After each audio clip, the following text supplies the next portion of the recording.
Wake Up Dead Man is an insanely ambitious movie. It's a murder mystery, so it's trying to be a good murder mystery, which means that the murder itself is interesting and convoluted and yet believable, and it also gives you an insight into the lives of all the people involved, the victim, the culprit, the suspects. Most murder mysteries don't have a whole lot going on with the detective themselves. I read a lot of Agatha Christie as a kid, and the detective is usually just your tour guide into this human drama that's taking place. And I would not have appreciated if Poirot started taking a detour to tell us all about his, childhood trauma. But this movie does have something interesting going on with the detective, where the detective learns and grows. It also has a major plot going on with the main character, who is somebody embedded among the community in which this murder takes place.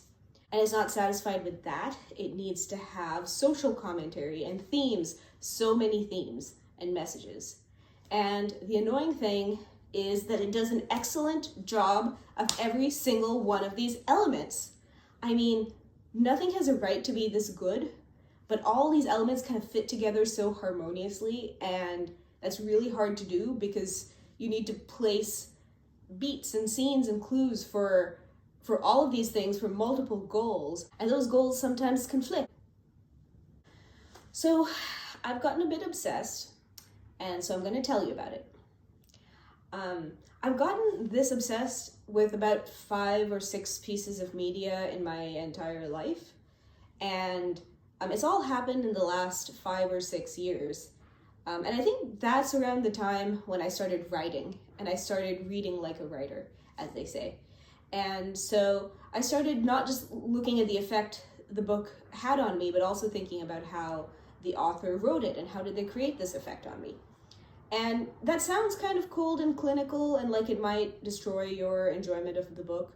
But I found it to be the opposite, at least for books I like and movies I like, because it gives me these extra layers to see and appreciate. And also I know how hard it is now, and so I kind of can imagine the effort that goes into laying these clues and things, and so that's kind of an extra thing for me to feel good about. So I did mention that I'm a writer. I wrote a book. So here's some very subtle product placement. And actually it covers some similar themes to Wake Up Dead Man, like guilt and judgment and truth and lies and things like this. I'm not saying that you will like that if you like this, because it is a very different tone. It is kind of cozy adjacent. So check it out if you want. Decide for yourself if you think you're gonna like it. And if you think you will, you can read it. But I do want to tell you that there's one thing that happens in my book that is spookily similar to something that happens in this movie. And I can't tell you what it is without spoiling my book, which I don't want to do. But I do want you to know that I wrote it first. I wrote it before this movie even came out, and maybe in a different video I'll tell you what it is. Read my book if you want to know. It's a coincidence. This movie has a very well-constructed mystery plot. It follows what I would consider mystery best practice in that all of the clues do point to the actual solution. But cleverly, they also point to several false theories that you are led along, the characters are led along. I've avoided doing any research for this video because my basic point is that this movie had a certain effect on me. I have watched it an embarrassing number of times. I will not tell you how many. But I'm trying to just preserve the effect that the movie had on me without me doing any homework. So I've mostly avoided researching things.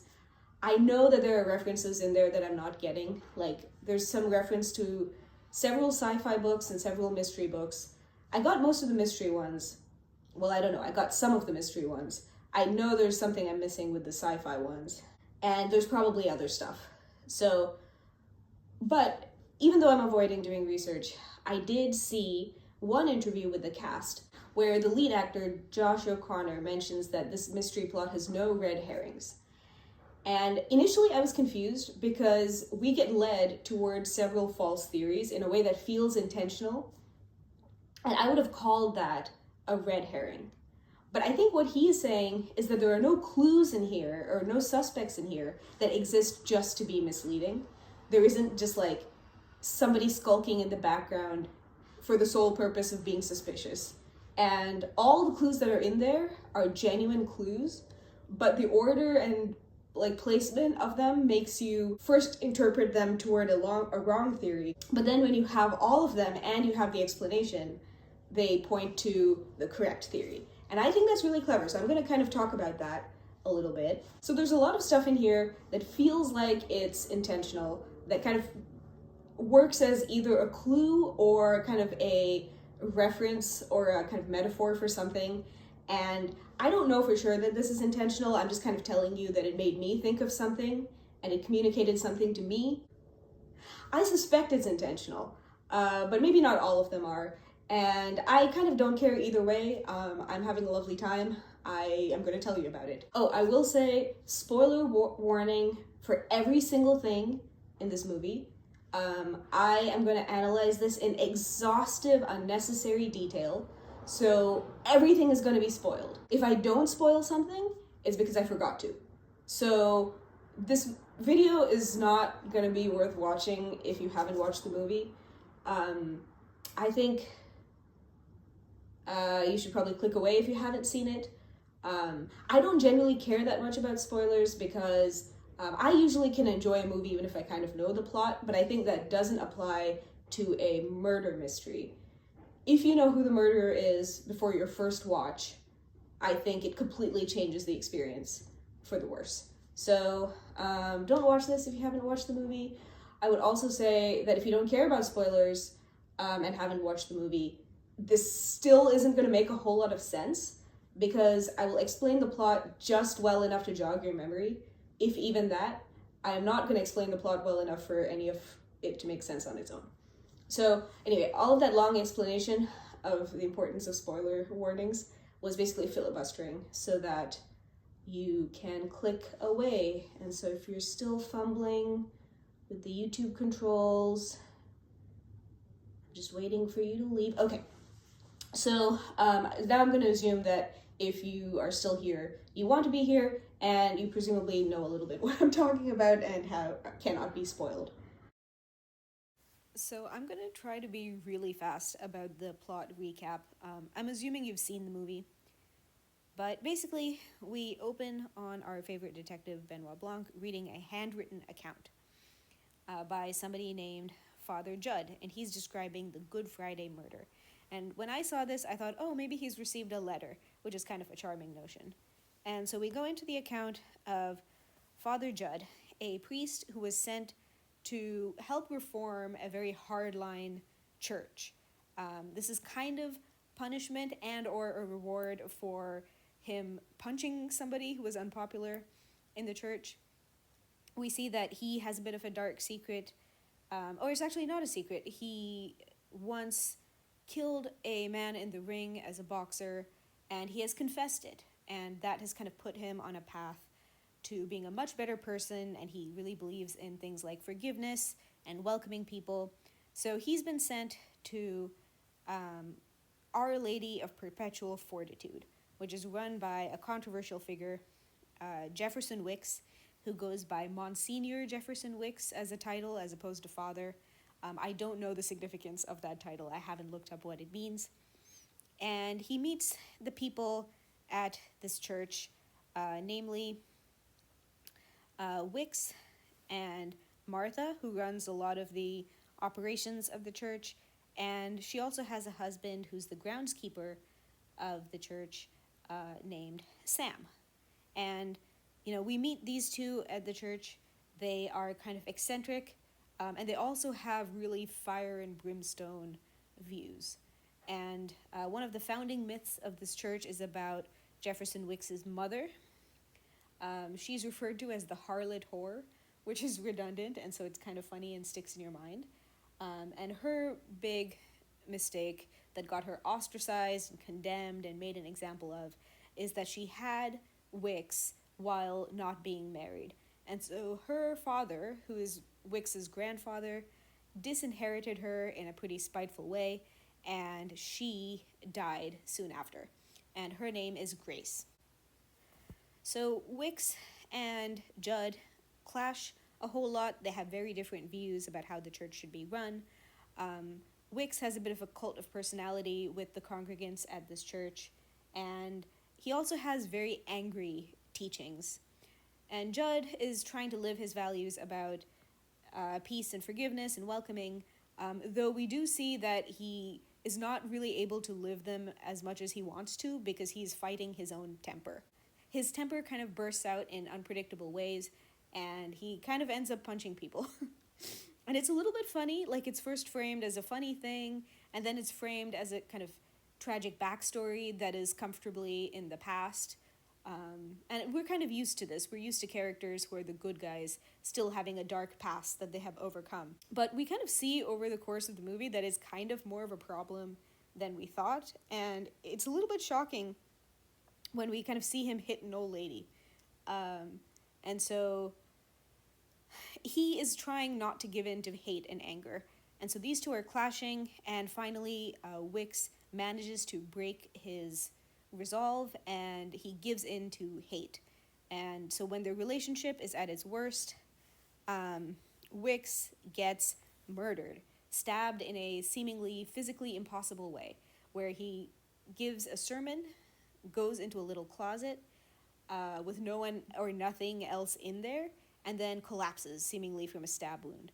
And Judd goes in and examines him and sees that there is a handle of a knife in his back. The handle looks like a devil's head, and he's covered in blood. And so no one can tell why this has happened. The congregants are leaning on a sort of supernatural explanation. The devil struck him down for being too good of a warrior for Christ. But also, Judd is a suspect because they knew there was bad blood. So he's questioned by the police. He's being cyberbullied by the people in this town, and he's racked by guilt for having given in to hatred in the first place. His kind of resolve to be his best version of himself has failed, and he has given in. And so he's at a low ebb. He goes to his church and prays for a path forward, and we're still in Judd's written account. But this is when Benoit Blanc comes into the story, and he kind of wanders into the church, kind of acting as if he was here just to attend church, but he kind of gets into a philosophical discussion that sort of cheers Judd up for a moment, kind of takes him out of himself. But then he reveals that he's actually here on request of the police because they needed help solving this seemingly impossible crime. And so Blanc does his usual thing. We've seen him do it in the first movie, and possibly the second, I don't remember it that well, where he teams up with the person who's wrongly suspected. And he says that he's sure that Judd didn't do it, just based on his behavior. And he asks him to help investigate. And so they go around, look at some clues and things. They find out that there might have been a remote control used. There's evidence of an RF burst having happened. And so they wonder if there was something remote controlled going on. Was there a remote controlled knife throwing robot that could have been concealed somewhere? How could this crime have been committed? And Blanc points out that there are classic mystery novels that cover this, that cover all the different ways that the illusion of an impossible crime could be created, and he basically tells the police to go read it. There's the main police officer is named Geraldine. She's the one who called Blanc in. So these folks do a bunch of investigating.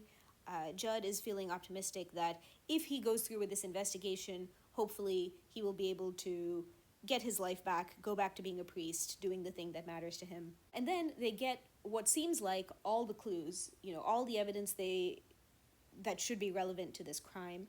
And Blanc makes this slightly artificial speech saying like, it seems like we have all the information, but this crime still seems impossible. And Judd is really dejected because he was so hoping that he would be able to be exonerated. But Blanc suspects that Judd has been withholding some information. And so he drives Judd back to his house and tells him, please write down the entire account of this murder as seen through your eyes, and that will help me figure out what piece of information I'm missing. And so Judd sits down in his office, writes down the whole account. That is the handwritten account that we saw Blanc reading in the opening scene. It wasn't a letter. So Blanc reads the account and finds an inconsistency because Judd has omitted that he went back into the locked room where Wicks was murdered unobserved after the crime had been discovered. And it turns out that Judd went in there to hide a flask that Wicks used to keep in there to drink, essentially.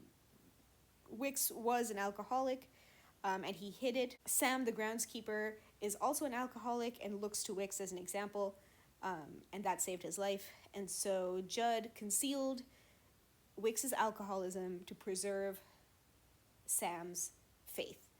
So, having found this piece of information, and also having found that the flask that Judd took has now been stolen from his house, Blanc and Judd are both extra determined to figure out who did this and who would go to the trouble of stealing the flask from Judd's house.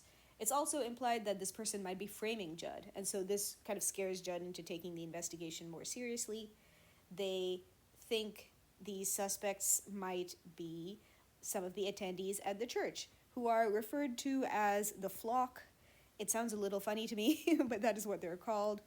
And among the flock, we have a doctor, a lawyer, a former cellist who had to give up her career because of health issues and who has come to this church hoping for healing through faith, and a science fiction writer. So they investigate, trying to figure out if it is one of these people. Judd becomes more and more determined in investigating, and he starts kind of abandoning his principles of being empathetic and non-judgmental, and he kind of takes on more of Blanc's approach of kind of being determined to find the truth above all things. And he keeps doing this until he gets to a point where he's more or less abandoned his principles. He's not listening to people empathetically. He's very fixated on getting the answer. And together, he and Blanc smash a Jesus figurine to see if there's a clue inside, which isn't a particularly bad thing, but it seems to be kind of symbolic of how much he has abandoned his principles. And it comes to a head when he's trying to interrogate someone for information about when the equipment for putting Wicks into his tomb was ordered, because it seems like it was ordered before Wicks died, which seems to indicate that the murderer pre-ordered burial equipment for Wicks because they knew he was about to die, because they were about to kill him. In the moment, like, that does seem a little bit strange. Like, why would you do that? Why this fixation on efficiently burying your murder victim when that could incriminate you? But it also makes sense in context. And so they're trying to find out this information. Judd talks to the person who took the order for the forklift that's used to open the tomb, and then realizes how bad of a listener he's being when he finds out that the person on the other end of the line was trying to get his sympathy and was trying to get him to pray for her because of a very tragic situation in her family.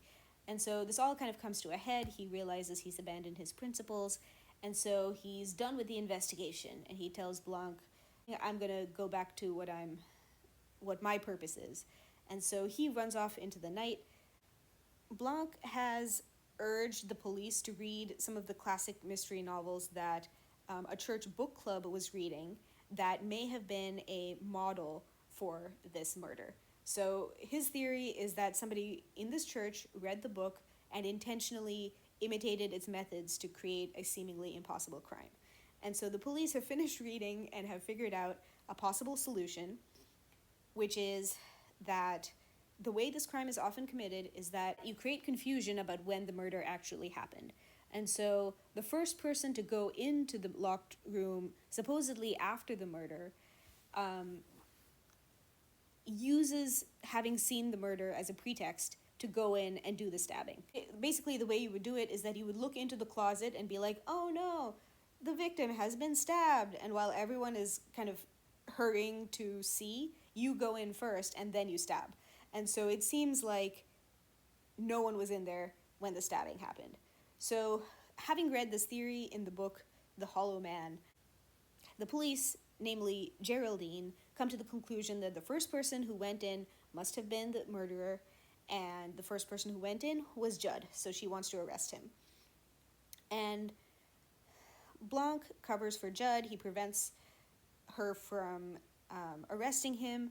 We are not sure why, because it could be that he still thinks Judd is innocent, but it could also be a ploy to kind of let something play out and get more information. So there is some ambiguity there. Meanwhile, Judd has been running around in the dark. He happens by the tomb where Wicks is laid to rest next to his grandfather, and the tomb bursts open and a ghostly figure comes out. It looks as if Wicks has come back from the dead. Judd freaks out and runs after the figure and then gets punched and knocked unconscious. He hallucinates seeing Wicks alive and imagines stabbing him with a knife, but then he wakes up and finds his hand on a sickle that has been used to stab Sam, the groundskeeper. And Sam kind of resembles Wicks. That's kind of the first thing I noticed about him, at least in terms of kind of hairstyle and build. And so Judd thinks that in a state of delusion, driven by his hatred of Wicks, he has unintentionally stabbed the innocent groundskeeper, Sam, and he wants to confess. So he hurries back to the police station, intending to confess. Blanc intercepts him and says, we need to go check on the doctor.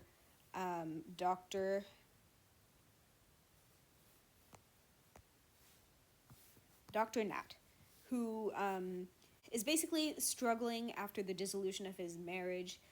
His wife has left him, and he is drinking and spinning out. They go to his house. They find signs of destruction. There's a lot of smashed glass.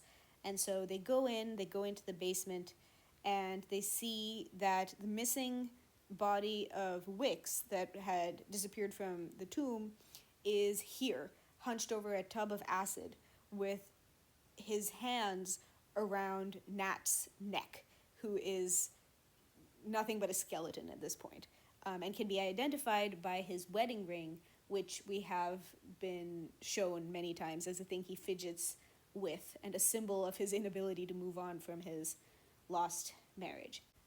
It seems as if Nat has killed Wicks, and then Wicks has come back to life to exact his revenge and has in turn killed Nat. Meanwhile, Judd still wants to confess to his stabbing of Sam the groundskeeper, so he calls the whole church and the police to the church. He starts by confessing to an aspect of his earlier crime, which is killing a man in the boxing ring, and he reveals that there was an additional fact about it that he needed to confess, which was it wasn't just a killing, it was a murder, because he did it with hatred. And this is kind of implied to be something he hadn't acknowledged about himself or accepted until recently, and that making this confession will help him be more at peace with his past. He also starts to confess to the murder of Sam, but Blanc stops him and starts to reveal the solution to the mystery. He explains how the locked door murder was committed, and basically the answer is that the second person to go into the room was the one who stabbed him. And the second person to go in was Dr. Nat. So Wicks had gone into the room to drink from his flask. The flask had been spiked with a tranquilizer, and so he collapsed and he appeared to be stabbed when Judd looked in, because there was a devil's head knife handle sewn onto his clothes, but there was no knife attached. Judd did not know this. And that handle could release a squib of blood, which was operated by remote control by Nat. And so Judd went in, he saw the devil's head handle, he saw the blood, and he assumed it was a stabbing. Nat stopped him from examining the body any further, and under the pretext of examining the body, he did the actual stabbing. And so Blanc reveals this piece of the murder and is then asked about how did the rest of it happen? Why did Wicks come back to life? Who killed Nat? And he starts to explain, but then stops himself, seemingly upset, seemingly having had some kind of revelation, and he says, I can't solve this case. Essentially embarrassing himself, tanking his reputation as an ace detective, potentially, and everyone goes away and they wait. And then lastly, Martha comes in and confesses to the crime of her own accord. She says she did all this to protect the church from the corrupting influence of wealth. Wicks had discovered where his inheritance was because Martha told him. She had known the secret all this time. And Wicks appeared to be turning evil. He was going to shutter the church and leave, and she was horrified. She sees her purpose as protecting the church. So she decided to kill Wicks, destroy the treasure that had corrupted him, which is in fact a pink diamond that was hidden in Wicks's grandfather's tomb. So she's going to destroy it so it can never corrupt anyone again, drop it in Mount Doom or something. And she wanted to create a myth about Wicks being struck down by supernatural forces for being too good. And then she was going to have him resurrected, seemingly come back to life. And so she had schemed with Dr. Nat and with her husband to essentially fake the burial, not the killing. So Wicks had really died, but the person who had been buried was Sam. Sam was then intended to collect the jewel from inside the tomb and then burst through the walls and be caught on camera as a miracle resurrection and then disappear. And the actual body of Wicks was going to be destroyed in acid so that there would be no trace of him and it would be seemingly inexplicable. And this mythology was going to help advance the church, which is her ultimate goal. And this is a pretty crazy motive, but it makes sense because we really know this character. And we have been kind of walking in her shoes and we know her belief system. And because Glenn Close does an incredibly good job of portraying her. Blanc intentionally made a fool of himself and gave her the opportunity to confess because he has learned the value of kind of compassion for his enemies and compassion for the guilty. And he realizes that letting her confess, for this person who believes the things that she believes and has the worldview that she has, it will be incredibly healing for her to confess her crime to Father Judd, who is a kind, forgiving presence. And so she dies at peace. And he realized that he had to do this when he realized that she had taken poison, which was going to kill her in 10 minutes. And so I think that kind of brought home to him the amount of pain she's in, but also how it does no one any good to try to lock her up at this point. And so he's able to think past it and think about what would cause this person to heal, who's, still a person, even though she's done all these horrible things and deserves a chance to take accountability. So I did that as quickly as I could. I was going to skip this altogether because I'm like, you've seen the movie. But yeah, maybe that helps a little bit. So that's kind of broadly the overview of the movie. Let me tell you now about the false theories that we get led to along the way. Or at least I think we're being led. And I think it has to do with the proximity of the clues that show up in each section. All the clues at any given point to the next false theory, but they also are consistent with or point to, if you're like really looking, the correct theory. And I think that's really good best practice for clues in mystery writing. So I'm really pleased about this. I'm counting about 5, I've gotten like 5.5 false theories, and I'm gonna walk you through each of them. The first one is kind of subtle, and it might be just me like reading into stuff. But for this section, I just want to let you know that there will be spoilers for one of the books that's mentioned in the movie. The book is called The Murder of Roger Ackroyd by Agatha Christie. And this is like a very innovative book in the genre. Like Christie was doing something new and significant. But the weird thing is it's impossible to tell you why it's significant without spoiling the whole book. But they do reference that book in the book club list that the church book club is reading. And I believe that's a clue to something. So I'll leave it vague for now. When I talk about it, I will say a spoiler warning so you can skip that. So the first theory we're led to is that Father Judd did it. And we're led to this one kind of subtly. Judd and Wicks have been clashing. Judd has accused Wicks of keeping the congregants angry and harming them through his kind of fire and brimstone teachings. And it ends with Judd basically threatening him, saying that you are poisoning this church, I will cut you out like a cancer. Which is super fun because they use metaphors that kind of foreshadow the actual thing. Wicks is killed by both poisoning and stabbing, you could say. And so they use a lot of metaphors like breaking down walls, which becomes relevant with the tomb wall. They also use some stuff that I didn't fully see the significance of, hardening like a cyst, calcifying, all of these things to describe what Wicks has done to his followers. He has basically kind of made them inward looking and hardened towards the outside world. So that comes up a lot. I don't know if it's pointing to anything in particular. Judd has been trying not to give in to hate and anger, but Wicks finally manages to provoke that in him, and Judd hates him for it. We see that when the police are questioning Judd and they say, you hated his guts.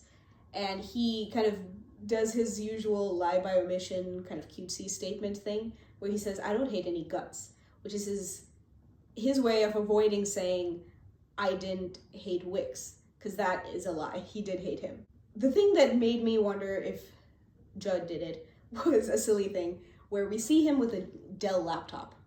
And I'd heard this thing about how you can sometimes identify the villain of a story by whether they're using Apple products or non-Apple products, because when Apple was a sponsor or the maker or something, they don't want the villain of a story to have an iPhone or any kind of Apple product.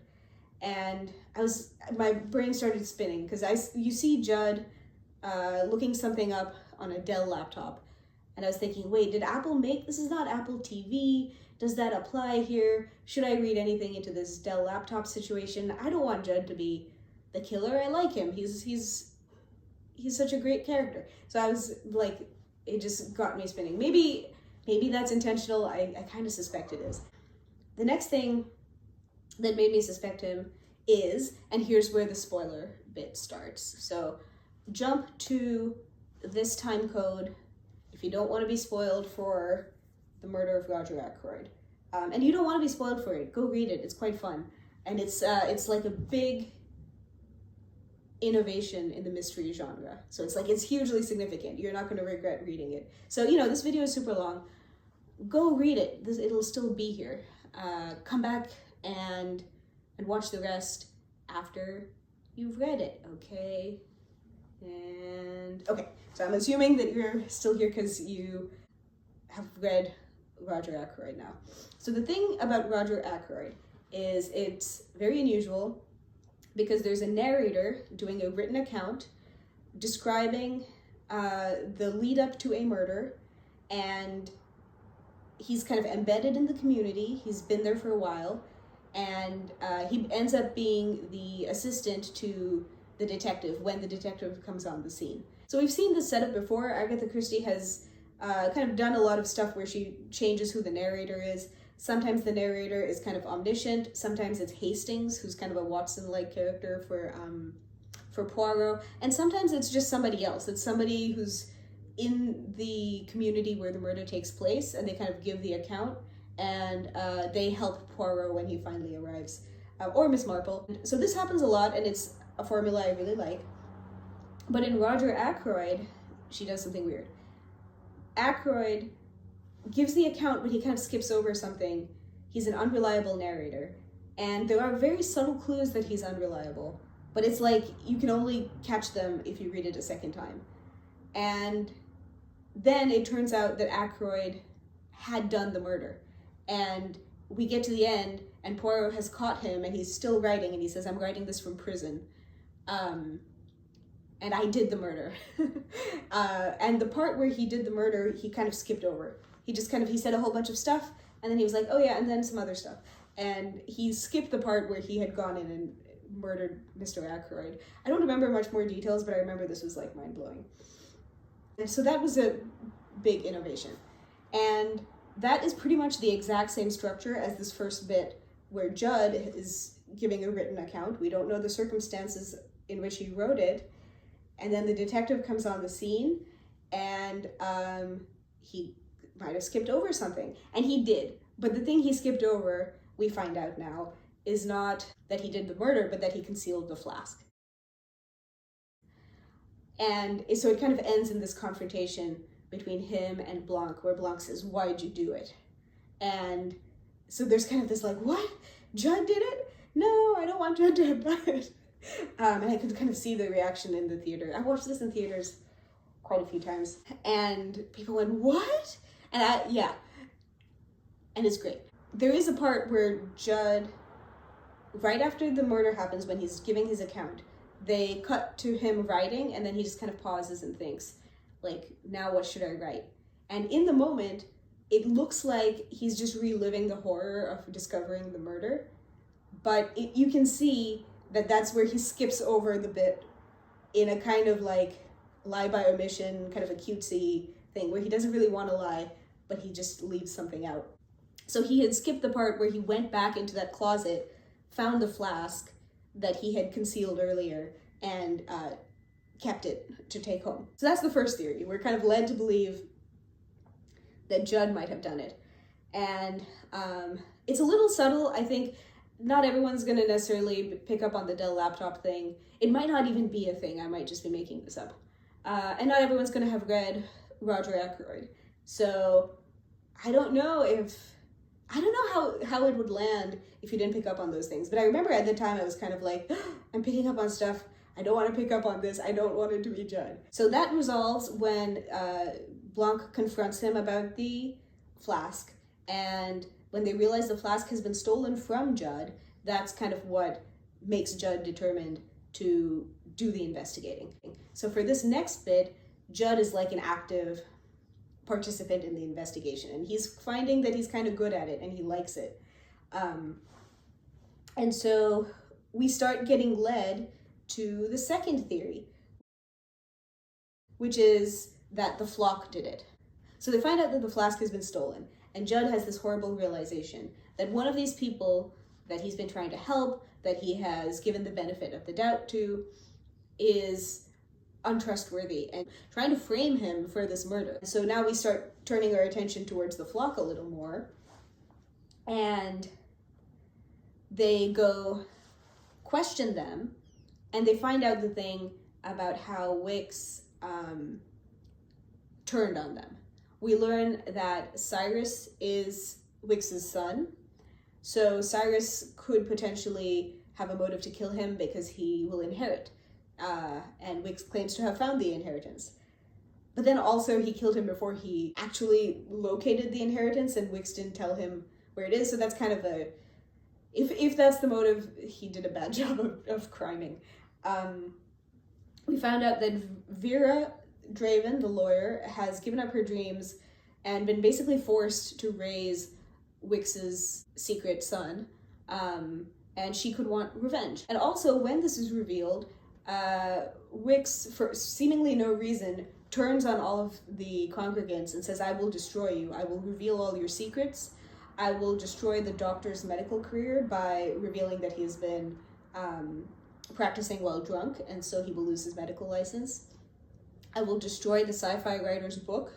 The sci-fi writer has been working on a massive book that is about Wicks, and he says that he will see that it's never published, and he will reveal everyone's secrets. And so now they have a motive to kill him, to stop him from doing this. And he says, I will do this on Easter, and that's like a few days away. And that seems weird, but it also makes sense, because that's when the townspeople come to church on Sunday. These people come, these kind of regulars show up to all the services, but their best attendance is on Sundays.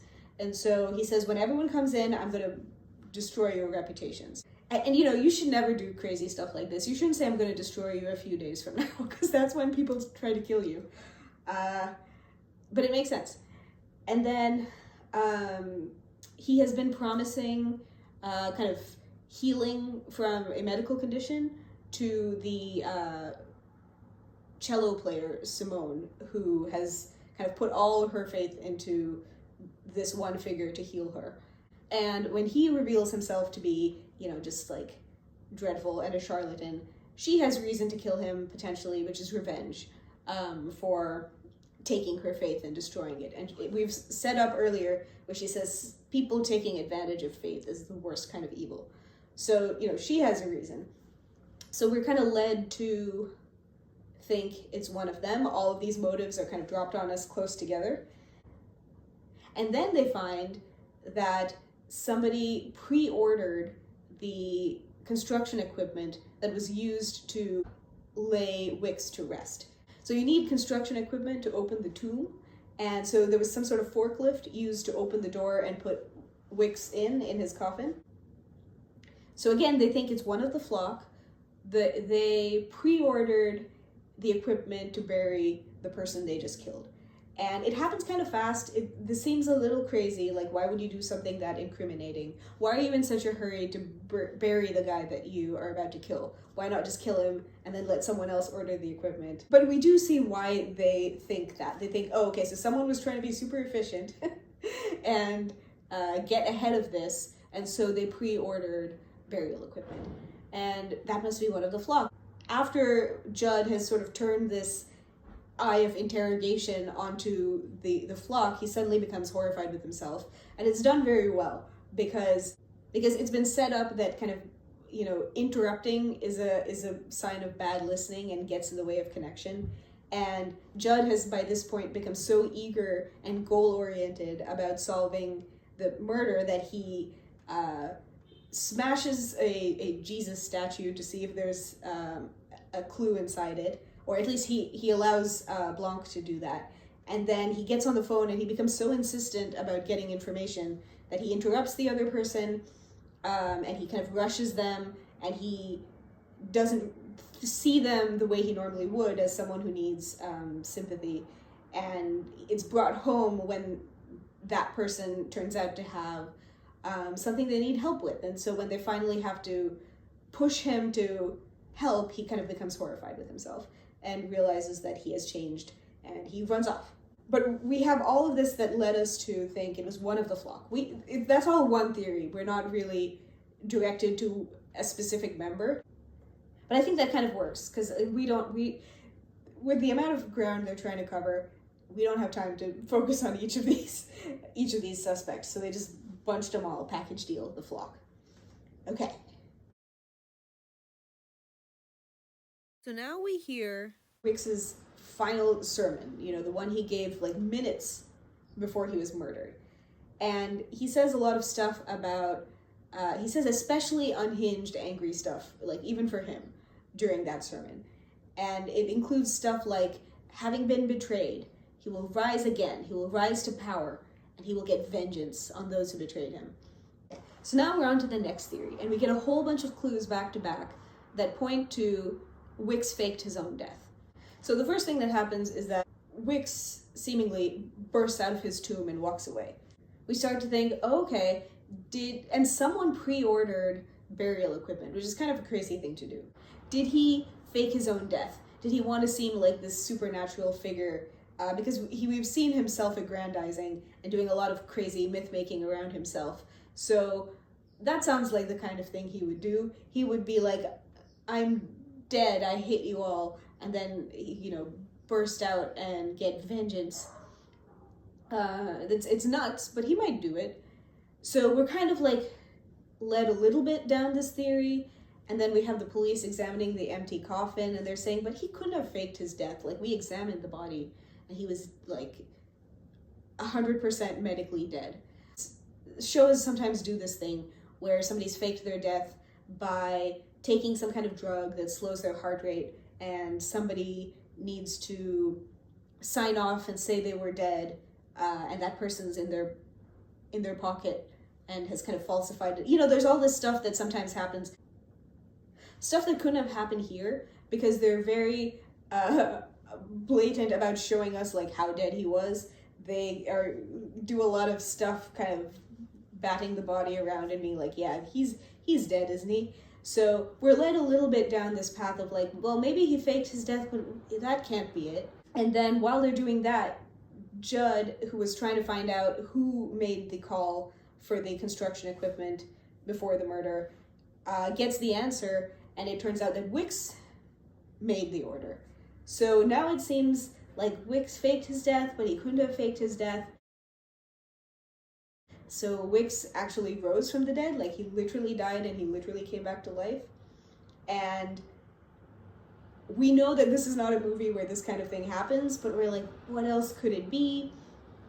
Judd is going around having delusions and seeing supernatural things. It's kind of signaled to us that this isn't literal reality because the framing turns very like horror stuff. It turns a little bit like when somebody's having a dream sequence. And so that's the next theory. Wicks literally came back to life. And it fits with a lot of stuff. We get this very lovely horror tone. I guess it's like gothic horror that works wonderfully. The aesthetic is great. It's super creepy. We also have the Easter thing tying in because Easter is about resurrection. And on, for example, the church sign outside, there's a sign that says, "He is risen, he's not here." And so there's a lot of like tone and theme stuff that fits really well, but also we can't believe that he literally came back to life. So we're just kind of confused at this point, but we are being led to this theory. So this kind of culminates with finding his body seemingly strangling Nat. So it seems at this point that Wicks has come back to life and gotten revenge on the person who killed him. So this kind of resolves in this horror moment. And then, kind of in parallel, I'm calling this theory 5.5, we kind of get like, maybe Judd did everything and he's nuts. Like maybe Judd is having delusions. He's so addled by hatred that he stabbed Wicks and didn't even realize it. He now has stabbed Sam, the groundskeeper, in a state of delusion. So maybe it's all Judd, and he's an unreliable narrator, not because he's lying, but because he's lost connection with reality. They don't hit this theory super hard, but we do kind of see it. Or at least I think my mind kind of went there. And so now Judd wants to confess to some things, but not others. And so we're done with theories at this point, and we start getting into antics and like a thriller plot where Judd is trying to confess, Blanc is trying to stop him, and then Blanc kind of has a realization about, letting people confess and, how do you treat people even if they've done bad things. That kind of leads into these partial solutions and then the full solution via confession and then kind of an emotional resolution. So at this point, Martha confesses and we find out what actually happened. And the noteworthy thing about this sequence is that when we see the events laid out chronologically, they are pretty straightforward and the cause and effect is really clear. So the thing that was making it confusing for us was that we were being presented the information all out of order and we weren't being given the links between the information. And so this is kind of, in my opinion, like mystery writing best practice, that, you know, the actual events don't need to be super complicated and hard to believe. So here's what we find out. When Martha was a kid, she was told the secret of where Wix's inheritance was. Wix's grandfather, Prentice, put all his money into this one jewel. And in order to disinherit his daughter, he intentionally swallows it, dies, and then gets put into his tomb. And his daughter is not told where the jewel is. And Martha has been carrying this secret her entire life. She believes it's her life's purpose to protect the church from the corrupting influence of this jewel. And so she's been carrying this secret and feeling burdened by it. And then Judd comes along and starts saying all this stuff about how confessing his biggest secret was the thing that put him on the path to healing, and how confession is so great. And he challenges her to confess her secret to Wix, because she keeps insisting that Wix is the best priest ever. and she's been feeling burdened, and she thinks, well, I would like what Judd is claiming to have, and so I will confess. And so she tells Wix that she has been hiding the secret of where his inheritance is his entire life. And Wix kind of hates it here. He's been stuck in this church doing the job his grandfather wanted him to do, but he's also been disinherited. And he aspires to power and wealth, and he's been deprived of all of these things. And so he decides that he's going to take the money and leave and find his fortune elsewhere. And then along the way, the flock find out that Cyrus is his son, whom he's been keeping a secret. Cyrus convinces him to team up, take over the world together, aspire to political office, and also convinces him to cut ties with the flock and destroy them, because they are a liability. And it has been set up that the flock and Cyrus don't get along well. And so since Wix knows where the fortune is, he orders construction equipment to open the crypt and extract the jewel from his grandfather's body. And when Martha sees that he has cut off ties with the flock and is seemingly turning evil and being corrupted by the jewel, just as his grandfather Prentice foretold, she's horrified. She thinks she has failed in her one mission, which is to protect the church from corruption. And so she comes upon this rather crazy scheme. And her motive is kind of wild, and it only makes sense because we understand this character, and we've kind of seen what she believes and what she cares about, and we've kind of walked in her shoes a little bit. Even though it's slightly comedic, and she kind of plays up some of her over-the-top beliefs for Judd's benefit as a cover, some of it is real, and the more we hear, the more kind of sympathetic as a character she becomes. So her plan is threefold. She's gonna kill Wix to prevent him from being corrupted, I guess. That's the same thing that happened to his mother. She died and she saw it as a mercy. Better dead than corrupt, I guess. She's gonna kill Wix, and she's gonna make it seem like a supernatural event. And she's gonna use that supernatural event to create mythology around this church, the one thing she cares about. And she's gonna get into the tomb, get the jewel, and dispose of it, so it can never corrupt anyone ever again. And it's very Lord of the Rings. We kind of need to buy into this reputation the jewel has of being a source of corruption. But in the events of this movie, we kind of do see that that's true. It pretty much does corrupt everyone it touches. And that's kind of funny. And I sometimes think about, do motives have to be some kind of Maslow's hierarchy understandable thing, like the murderer did the killing because they needed to for survival, they needed money, they needed safety or something? Or does it work better when the motive is something really creative like this? And I think it does work if you can make us believe that this character would feel this way, and we do feel that.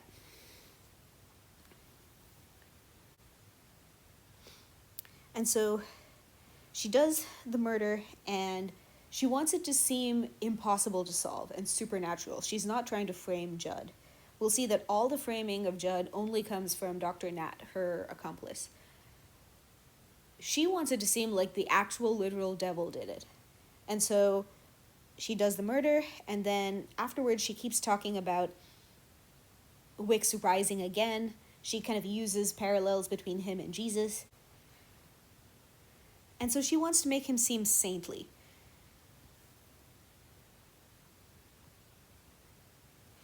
And so Wicks gets laid to rest in his grandfather's tomb, except it's not Wicks, it is Martha's husband, Sam, who is apparently going along with this while not knowing that she did the murder.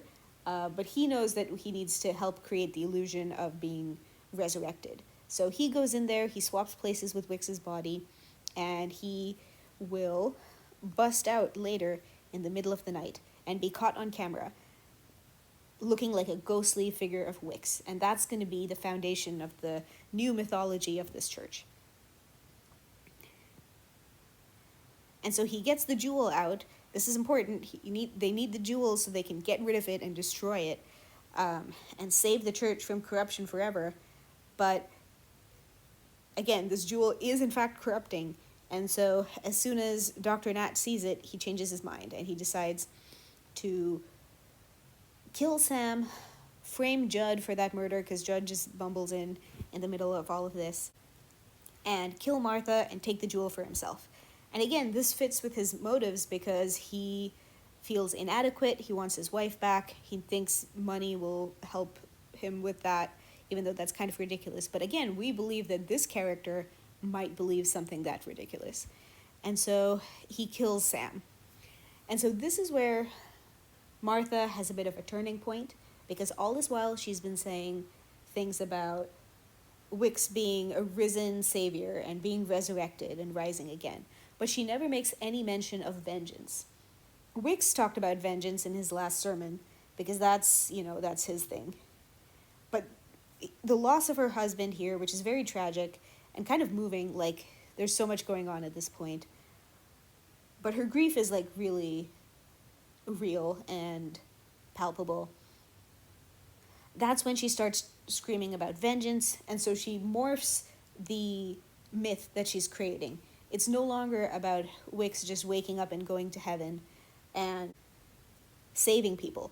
Wicks is now back here for vengeance, and he's going to avenge his own death, but in fact, actually, he's going to avenge Sam's death and be posed to look like he's strangling Nat. And so Martha kills Nat, poses Wicks's body to look like he's strangling him, whereas initially she had planned for his body to just never be found, right? He was going to get melted in acid, and it was just going to be a mystery, like, well, I guess his body's in heaven or something, I don't know. Or maybe he's still walking the earth, like Bigfoot. So, that was her original plan, but her plan has shifted to this. She gets her revenge, but she feels empty, and she's about to be caught, and so she takes poison. And this is where, Judd and Blanc are able to show her a moment of kindness and enable her to have some healing and peace and forgiveness before she dies. And so you can see that that is actually pretty straightforward. I mean, it's convoluted.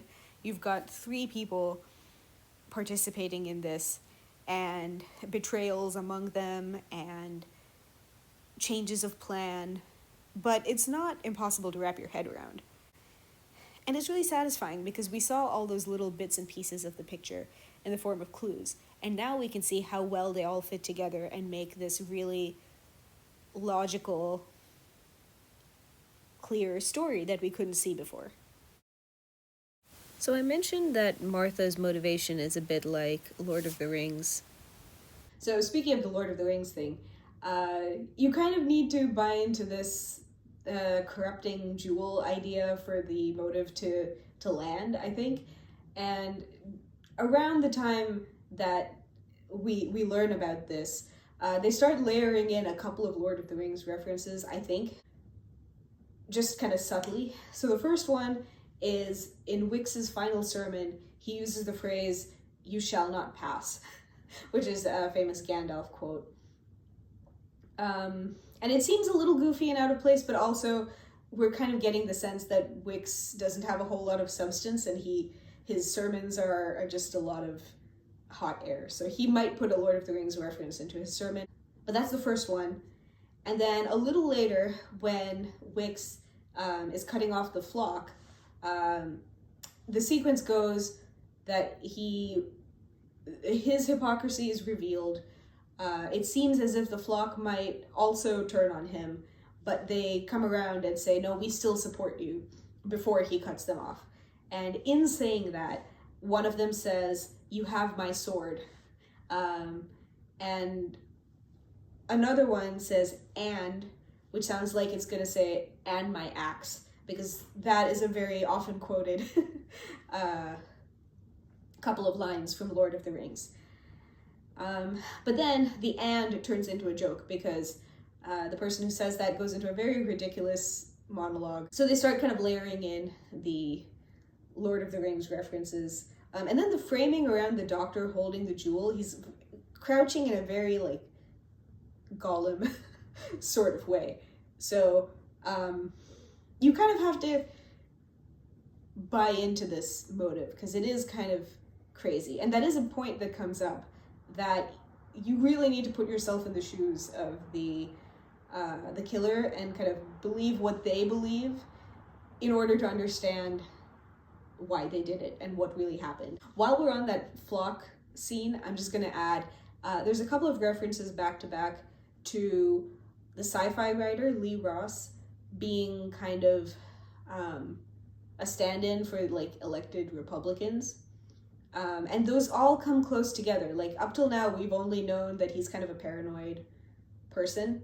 And there's a few references back to back where he says, he calls Judd a Pino, priest in name only, like Rhino. And then he says, we're in an existential war, and so we need kind of a flawed leader like Wicks.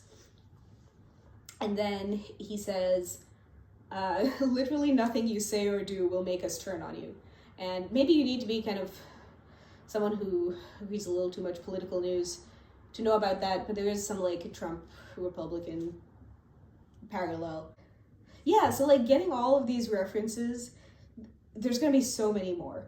They put the relevant stuff close together. Like they're not spreading out all the parallels that are trying to make you think about Lord of the Rings over the length of the movie. They kind of say like, okay, I'm going to bring this to your attention, and they kind of do it close together. Like if you kind of need to cluster them in a way that they stick in the viewer's mind. And like the reason they can get away with packing so much stuff in is because of the slightly comedic tone.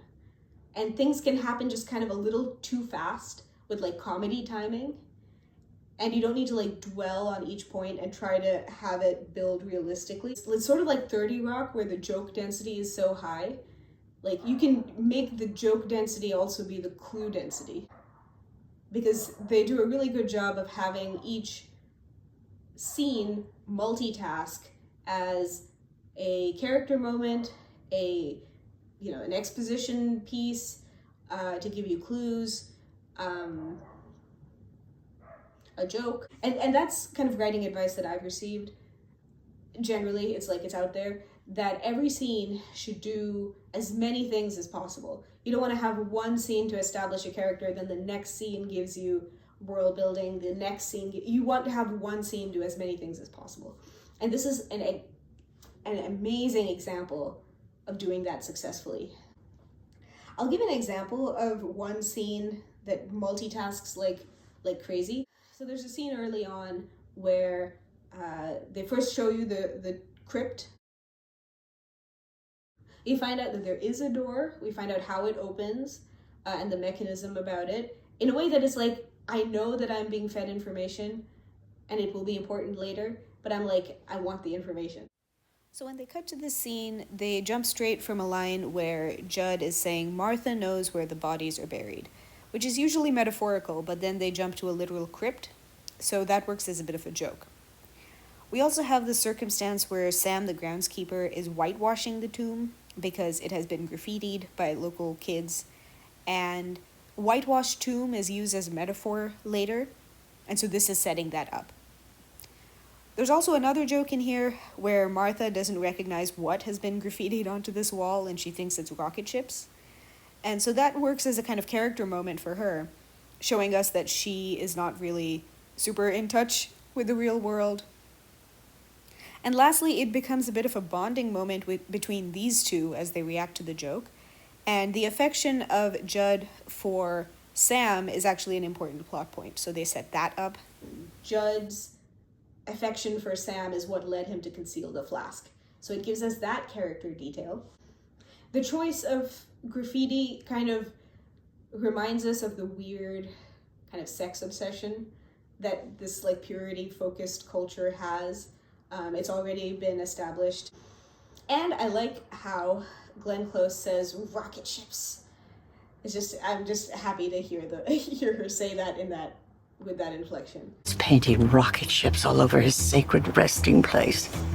I think that's everything. But that establishes so much stuff in like barely a couple of minutes. Oh, and the most important thing. Sam says, oh, kids are graffitiing on the wall. We need to get a security camera. So this is the motivation or the setup for the existence of a security camera later that didn't exist at this point. And that security camera is what captures the breaking of the tomb and Wicks's supposed resurrection. So the security camera is important. We need to establish it. They do it in one line in the midst of a joke-filled, character moment-filled, and overall just like pleasing scene. And we got to hear rocket ships. That's how it's done, man. Multitasking. And they do that a lot. There's a whole bunch of other stuff where the clue multitasks. Well, I've already talked about how the clue multitasks as a clue to the false theory, but also works as a clue to the real theory. And they also work as like character moments and as jokes. It's crazy. And they also work to establish themes. There are a whole bunch of different themes in this movie. You could argue too many, but this is the sort of thing I like. I love this layering effect, and the fact that they're discernible and they don't just become incoherent mush tells me that, it's not too many because it succeeds. But that's probably a matter of taste. So I'm going to talk about some of the big themes. There might be more. I'm not sure I know exactly what's being communicated, but I will tell you what it said to me and what it made me think about. So one of the big themes is confession. And what it's saying about confession is that it can be healing and redeeming. And we see that's a very core belief for our main character, Judd, who had a dark past. He was a boxer and he killed a man in the boxing ring. And confessing it in a church is what healed him and put him on a path to being a better person. And he very much believes in this power and he wants that for other people. We also see that he hadn't fully accepted the reality of what he had done. He keeps referring to it as killing, but over the course of the events of the movie, he realizes that there was an extra layer that he further needed to confess, that it was a murder and not just a killing, and that he did what he did out of hatred. And I think this is kind of a shocking thing for him to accept. And in the beginning of the movie, we can see he's kind of got an uneasy peace with himself. He's got all these ideals about welcoming people and not fighting them. And he's kind of wrestling with a temper that at first kind of falls in a comfortable category for us as being like, oh, a tragic backstory. Like I'm used to characters who are kind of the good character or the main character who has done a bad thing in the past and like they are past the redemption arc, so we're fine with them now. But we kind of see that it's like it's actually kind of worse than that, and so it keeps bursting out in weird ways that become harder to ignore.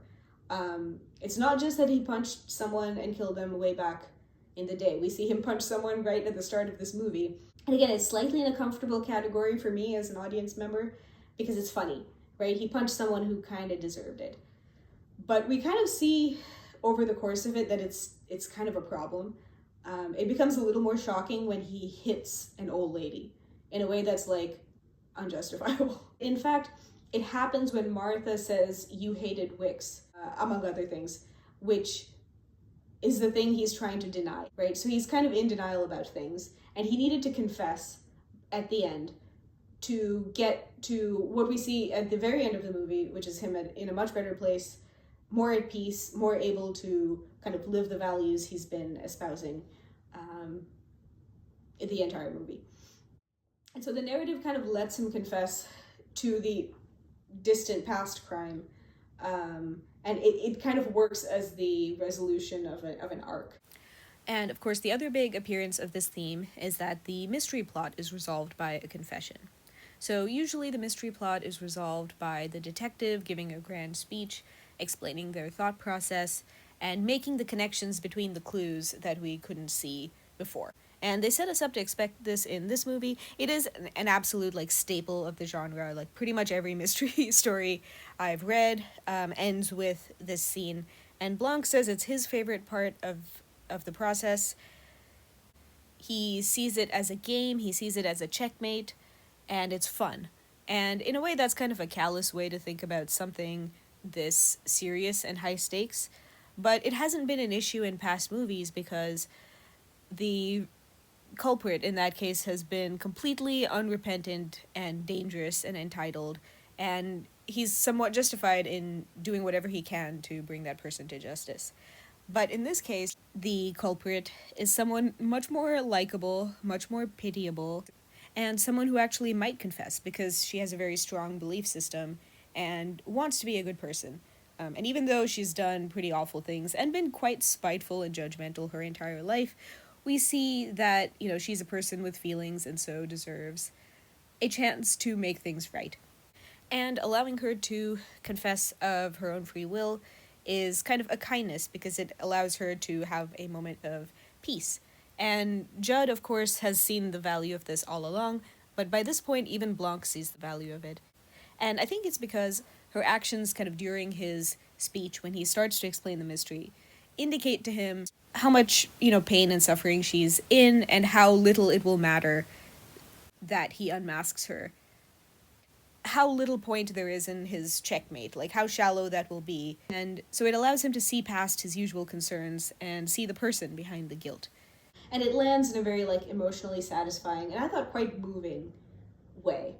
So since confession is such a big theme, the idea in some form is woven into practically every major plot point. So the very first thing that happens when Judd arrives at this church and encounters Wicks is that Wicks asks him to take his confession. And we see that Wicks has a very weird approach to it. He treats it kind of like a power play or a manipulation tactic, and he confesses to all sorts of crazy stuff that makes Judd uncomfortable and isn't even true. I think he confesses to a few true things. He says he envies people who have money and power, and that I think is true and does a great job of establishing his character.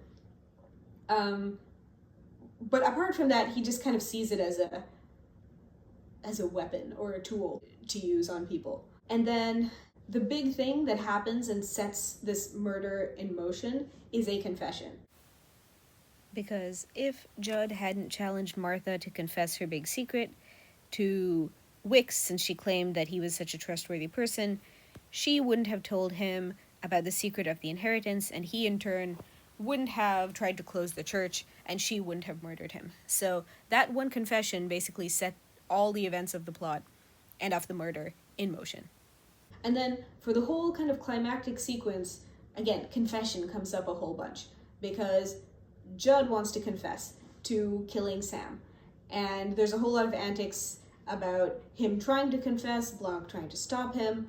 It's very deeply tied in to the action of the last bit of the movie. And then the kind of emotional resolutions of the movie are both confessions. We have Judd confessing to a kind of a better understanding of the murder he did in his past, and we have Martha confessing to this murder, and that being an important emotional moment or a character growth moment for all the main characters, basically, who are still alive. Martha and Judd and Blanc. Because Blanc learns and grows a new point of view about the importance of respecting other people's agency and giving them the chance to take accountability. Judd is able to forgive and fulfill his role as a priest, realize and see the value of what he does, and heal another person, which is very important to him. And Martha is able to finally set down the kind of burden she's had her entire life, which is not only the secret of the hidden inheritance, and not only the crimes she has done in the events of this movie, but also the hatred and spite toward the heir to the inheritance, Wix's mother, that she has carried her entire life and that has warped her worldview. And so when she's finally able to let go of it, she's able to die at peace. And so pretty much every plot point is about confession in some way or another. And here's another thing I really like. I like when themes are nuanced, because it said all this great stuff about how wonderful it can be when people confess, how it can be healing and redeeming, but it also shows us the flip side. All of this only happens, it only goes right if you confess to someone trustworthy. And Martha says, when she references confessing to Wix, she says, "I confessed my secret to the wrong priest." And confessing to the right priest, Judd, is what set things right for her. But we see that over and over. When Martha confessed to Wix, he used that knowledge for his own personal gain and horrified her. We see that Judd was trying to bond with the flock early on, and he probably thought, I've bonded with people by revealing my secret before, and so he reveals it to the flock. And it doesn't go over well in the moment. They kind of look at him with suspicion. And it doesn't go over well later either, because they kind of throw it back in his face and say, well, you said you'd killed before, so maybe you killed Wix. And so you can see that you can't just go around disclosing stuff and thinking it'll go fine. There is a downside, there is a risk. And we also see that with the flock, who have been confessing their secrets to Wix for years and years. And Wix is not a trustworthy recipient of those confessions, because at the first provocation or the first chance for personal gain, he weaponizes it against them. And he says, I'm going to use this to destroy you all. And what a stark demonstration of why not to confess things to certain people. So it's kind of a nuance. At its best, when it goes right, it can be this wonderful moment of forgiveness and connection and all of this stuff. But here's why people don't just go around doing it all the time. And then yet another nuance that comes up is when you're confessing something, it had better be true. There's a temptation on Judd's part, and there seems to be kind of a temptation on Judd's part to just kind of accept his own guilt and move on, at least in the case of Sam. And the thing is, he has kind of jumped to that conclusion without doing enough fact-finding and recognizing the truth. And so the further nuance is that Blanc is saying, you can't just move on and confess. We have to find out what really happened. Kind of confessing and reconciling has to be counterbalanced by a different process that kind of uses a different side of your personality, which is truth-seeking. And I love this kind of thing. This is a take on a theme that's so well-rounded, And it's not a simple statement. I mean, I guess the statement could be, confession when done right can help you heal. But they've sort of shown us multiple aspects of this theme. And there's other media that does that. And I think that's something I just really enjoy. So another really big theme is the question of, how do you treat people who have done bad things? And this church, Our Lady of Perpetual Fortitude, gives you one answer, which is you judge them and you ostracize them. And I think the movie gives you another answer, which is having grace for the guilty. That is the line that Blanc says, and something that he had to learn. And the church basically turned away from grace. It's very on the nose, because Grace is the name of a person. She is the daughter of Prentice, the original priest who founded this church. And turning away from Grace was what was the downfall of pretty much everyone involved. So this woman had a child while not being married. She was made an example of. She was treated as the bad one. She was given this name, the harlot whore, which is a little funny. Martha was taught to hate her, to compare herself to her, and try to be performatively the good one, to not be like the bad one, who is Grace. So Grace has literally been cast out. We see her pounding against the walls and not being let in, not of the church, but of the tomb. And that is the thing that has kind of warped the worldview of this church. It is a thing that has set Martha on this path of deception and hatred. And it is also the origin story of Wicks, and part of what messed him up, I imagine, that, you know, there was so much stigma around his birth, and he blames his mother for every bad thing that's happened in his life. And so they kind of stew in judgment and hatred, and it's all misdirected. Now they judge the entire outside world. And we see the consequences of that and how destructive it is. You know, not just because it caused a murder, but also how it's like really diminished the lives of the people who subscribe to this view.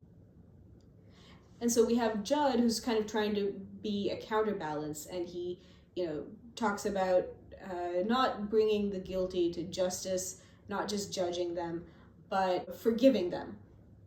And so that's kind of his whole view.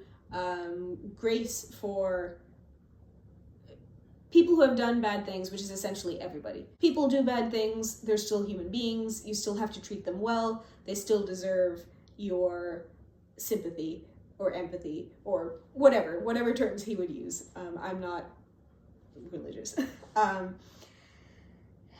And again, it's super on the nose. By the end, he urges Martha to forgive Grace, but the way he says it could be read as he's urging her to have grace. And then the church gets renamed Our Lady of Perpetual Grace, rather than Perpetual Fortitude. And again, maybe it's being named after Grace the person, or maybe it's being named after the concept. I don't know. You can get away with being this on the nose when you're slightly humorous, I think. And we're kind of given to understand that, like, maybe Grace the person wasn't perfect. We mostly see her in Martha's recollection from her point of view, so she's kind of first shown as this cartoonishly evil character. But there was also like a little subtle thing that apparently Grace had been left the box that the jewel came in, but nothing else. And they mentioned that the box itself was some kind of like some kind of fancy box that itself was worth $20,000. And I don't know why they mentioned that. I was kind of like, so maybe she was meant to live off of that, and so she was only partially disinherited, in which case she might have been, are they trying to imply that she actually was a little bit greedy? And I mean, it is true that she did have a child when not being married, like that was true. So I guess they're trying to say, like, she may or may not have done bad things, but irrespective of that, it doesn't justify the way the church treated her, which was to just like trap her and shame her and then spitefully deprive her of her inheritance. Like, it's not just that they didn't give her money. They said, oh, you get all the money, and then they like hid it. Which is like just so spiteful and mean. So they're kind of making the point that it's not about, is she a good person? It's just like, how do you treat people, period. Interestingly, there's another take on this that Blanc has to learn, because we see in the beginning that Blanc kind of identifies himself as being on the side of the innocent and opposed to the guilty. And in the scene where we kind of first see him from Judd's point of view, he is sitting in the church with his face half in shadow. And that kind of makes me think of a sort of dichotomous way that he's been thinking about this. because he's basically a kind person. He's not warped like Wicks. And we've seen him kind of protect the innocent, kind of overly self-critical character who gets suspected, such as Marta in the first movie. So he does have like good intentions, but he over and over uses the language of games. He talks about opponents and checkmates, and there's a few more. And we also see him do things that are slightly manipulative, and he talks about kind of exulting in unmasking a killer. So we kind of get the sense that he wants to protect the innocent, such as Judd, and he's opposed to the guilty. And around the point where he and Judd start getting really determined in their investigation, he even uses the language of an enemy, right? Up till now, he's been saying opponent, but he says, we're up against an enemy. And he even says, this is quite on the nose, he says to Judd, you've been listening with empathy and grace, but that stops now. So he kind of sees the guilty as a category that he's not on, right? There's a line between the guilty and the innocent, and he kind of finds it okay to kind of exult in somebody's downfall because they are guilty. So even Blanc kind of had to learn that it's not just about unmasking people, right? It's not just about revealing the truth, because what happens then? Is that the end of the issue? Like, he's done his job by finding out what happened, and he has protected the innocent? And even that is complicated, because Judd is not as innocent as, say, Marta. So by the end, he realizes that he needs to have grace for someone like Martha, who is guilty, but he does care that she gets some resolution before she dies. And so he had to learn from Judd to not draw such a neat line between the people he cares about because they're innocent and the people he needs to unmask because they're guilty, but rather kind of balance truth-seeking with kind of caring about people who have done bad things. And so that line, I learned from Father Judd to have grace for my enemy and grace for the guilty, is basically kind of putting a button on that whole theme. So the next really big theme is the power of story. Storytelling can kind of convince you of things that aren't true, but they can also be used to convey things that are true and helpful in kind of a deeper, more compelling, more powerful way. We also see like kind of competing and adversarial storytelling and how that plays out. So Judd really believes in story. They kind of set up this contrast where Judd uses storytelling metaphors a whole lot, and he describes what he does as storytelling, and Blanc uses the language of games a whole lot. And so that's kind of this contrast that they set up at the beginning.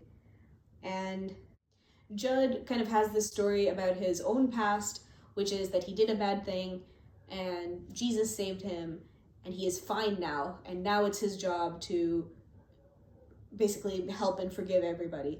And he's maybe clung to that story a little too tightly because it has prevented him from seeing that maybe there was stuff in there that he still has to deal with and he still has to confess to, and that things aren't as resolved as he thinks they are.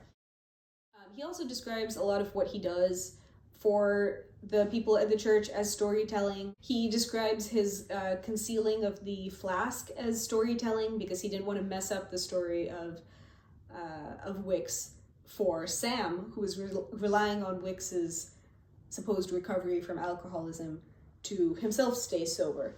And so he kind of uses story as a medium to express things and help people. And he kind of leans toward being slightly dishonest and storytelling to protect somebody's feelings or their beliefs that we see over and over again.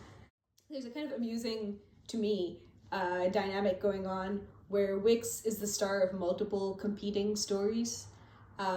He kind of creates a story about himself as being this hero and savior and warrior and the last line of defense between the church and evil modern society.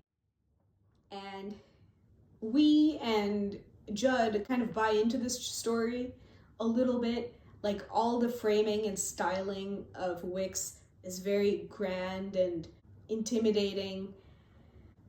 He's kind of styled to look like some depictions of God, I think. He's also framed kind of like a supervillain. And, he's played by the guy who plays Thanos. I'm not super keen on kind of the meta reference stuff, but I do notice a few of them. So I'll point them out. And so he's kind of framed himself as this savior of all the people in the church, and they've bought into it. And the story starts to break down, and he gets a little bit more pathetic and pitiable as the movie goes on. We first hear about, like, impotence. That's the first kind of deviation from the story he's told of being this, like, strong warrior thing. And then we find out he's a drunk, and it's like, oh, that's kind of pathetic. And, Judd has been hiding that. He's been playing into this story, right? And he kind of believes it himself. He sees Wicks as this kind of terrifying force that lured him into hatred and broke his kind of control of himself.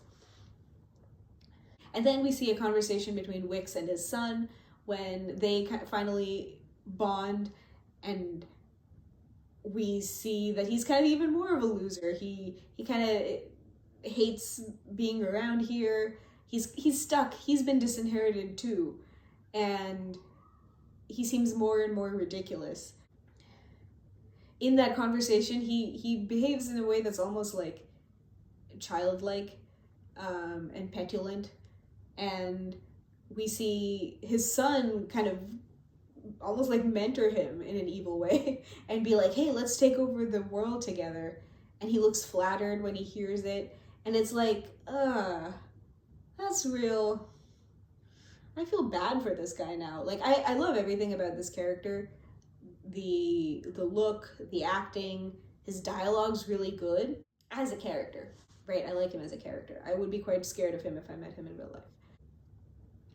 And then, so his own story about himself breaks down, and then he becomes the unwitting star in Martha's story that she's constructing. And she's trying to set him up as a, kind of a resurrection figure and a saint and some kind of like miracle worker or a miracle recipient raised by God and struck by the devil and all of this kind of stuff.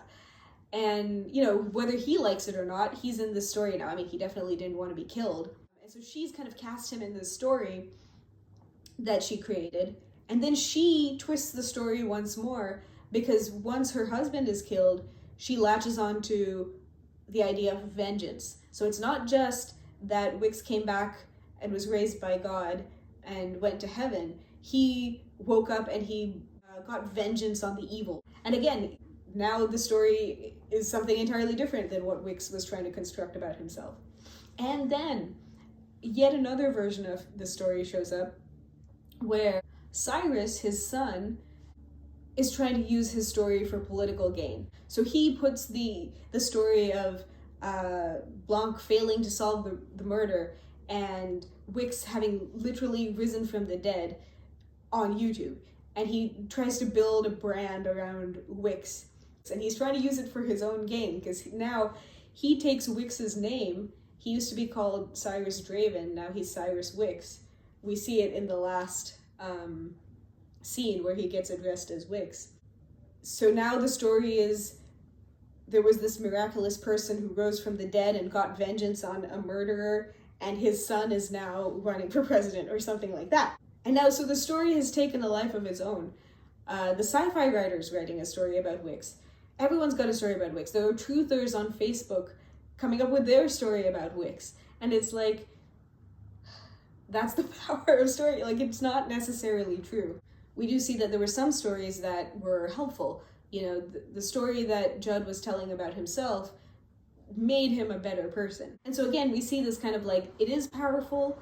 You do need the counterbalance, which is the one that Blanc brings, which is finding out facts and truth and kind of building your story out of true things and testing your story against reality. You have to question yourself. You can't just settle into a story and make it your reality. You have to kind of have multiple stories and keep making better ones. And again, I don't know if this is intentional, but that kind of reminded me of the false theories that we got led down, because all of those false theories were made up of real clues, and we had to like try each one out, and we were misled by a story. That's what this movie's doing. I mean, that's what any movie's doing, but they kind of like, it's a really good demonstration of, I think, the contrast between the views of Judd and Blanc, where Blanc is like, okay, let's try the first story, it didn't work. Let's try the second story, it still doesn't match reality. And so it's like iterating stories is how you get to something that's both true and powerful. And even he kind of admits it, or even he learned something about that from Judd, because he couldn't fully understand what Martha had done without letting himself inhabit the story and understand it from the inside. I think that's the other thing. You can just be like, well, facts are important, I'm only going to focus on those, but in order to like understand what motivates people, including yourself, right, there's emotion involved. And he had to kind of see the value of story, even though it has all these downsides and potential for harm and misleading. And I love how like the mystery plot is in itself a meta like demonstration of the theme. I am not 100% claiming that they did that intentionally. I mean, I'm not claiming that about anything, but this one especially, I feel like I'm making stuff up. Sue me. So, now, another super big, well-developed theme is what I'm calling dads, good and bad. This is actually the last one that I really noticed. It was on my like some huge number rewatch, and I'm surprised because it's so blatant. I'm going to explain it by saying I think it was hiding in plain sight. They say the word father a crazy number of times in this movie. Like, if you just counted how many times the word father is said, it would be something insane. Because father is a term of address in the church. So it's always father this, father that. And so I didn't think anything of it, but there is something specific in here about the impact of fathers. And they show you a couple of times how essentially a bad father can mess you up and a good father can build you back up and heal you. So there are only a few people who are mentioned to have fathers. Like, there's only a few literal fathers being mentioned as opposed to the term of address. And I think each of those is kind of intentional and significant to the theme. And so, like, notably, there's no mention of Judd's actual parents. There's no mention of Blanc's father in a way that kind of feels notable as an absence. But the people who do have fathers mentioned, I think, are there intentionally. So the first one is the lawyer Vera Draven. We hear about her father, who is also a lawyer, and seemingly very important to her. Like, I imagine this is why she became a lawyer in the first place, because she admired her dad. And when we first are introduced to her, the voiceover from Judd says she was dutiful and loyal. And then it cuts to a whistle from a teapot that sounds a bit like a scream. So I kind of read that as like she was dutiful and loyal and screaming on the inside. And so she became a lawyer and she had these big dreams. It's kind of implied that her big dream was to be a judge. And again, I might be grasping, but when she first talks about why she became a lawyer, she kind of taps her teacup 3 times in a way that's kind of like forceful. And I was thinking it was just like for emphasis or frustration, but I think now that I look at it, it sounds like a gavel. You know, the cadence is like the pounding of a gavel.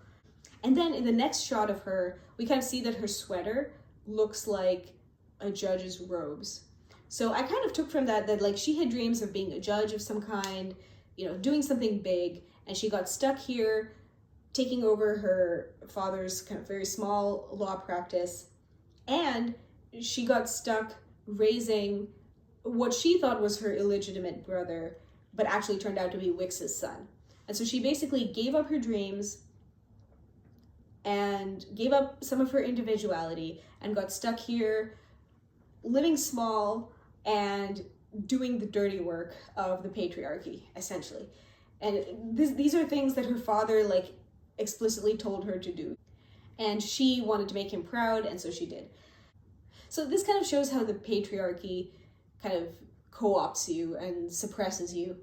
And she has a moment of like being completely disillusioned later on and she's the first one to turn, or actually the only one to really turn on Wicks. And so that kind of shows the bad side. We also hear very briefly about Wicks's father. He's mentioned with only one word and never mentioned again. They just say he was a drifter. He's very notable by his absence. Wicks gives a sermon talking about children being deprived of fathers, and he is clearly talking about himself. And we can kind of see like this kind of messed him up. And I mean, it's not an excuse, but it made me feel something, is all I can say. I really love this character. And also he didn't have a father figure for much of his life because his grandfather died when he was young and basically disinherited him.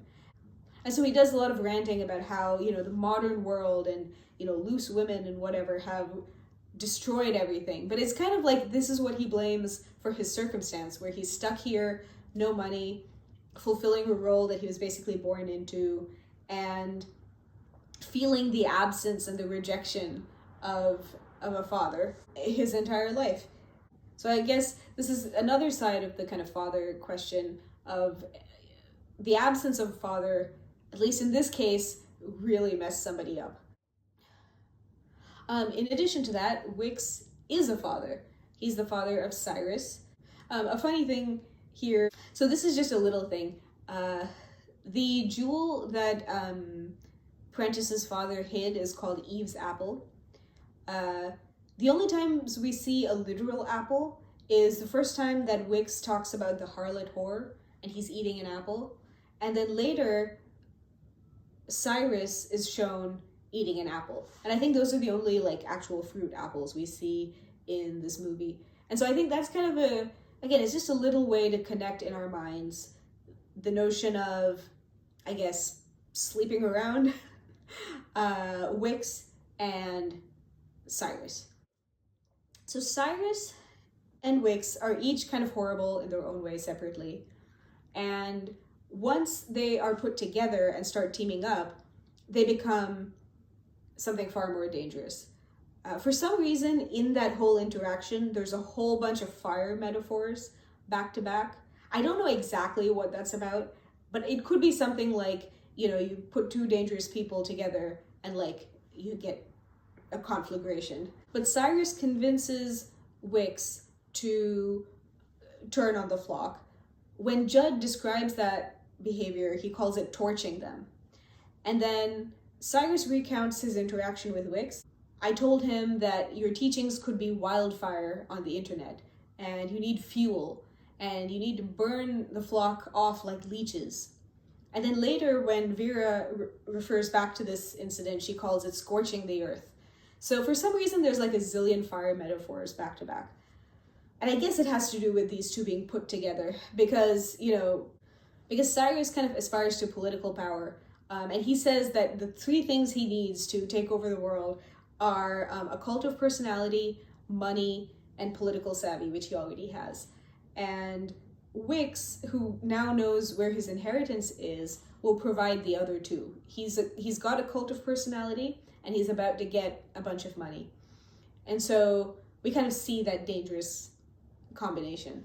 The other interesting thing about Cyrus being Wicks's son is that in the end, Cyrus takes Wicks's name, and he's kind of the next generation of Wicks. He's the next iteration of Wicks and what he represents. So Wicks is kind of like old school fundamentalism. He wants power, but he's very much about like in groups and out groups. He rails against like sexual immorality, and he uses the language of the Bible. He uses a lot of like grand, archaic, like fire and brimstone language. And so like that's one version. And Cyrus represents kind of the next evolution of that, which is kind of a scary, like, kind of a sobering thing to think about, but he's kind of the next iteration of that. He aspires to political power. He doesn't really have a coherent ideology. He lists off a whole bunch of random issues that he's been using to try to rile people up, and they have nothing to do with each other. And he doesn't use the language of the Bible, he uses the language of the internet.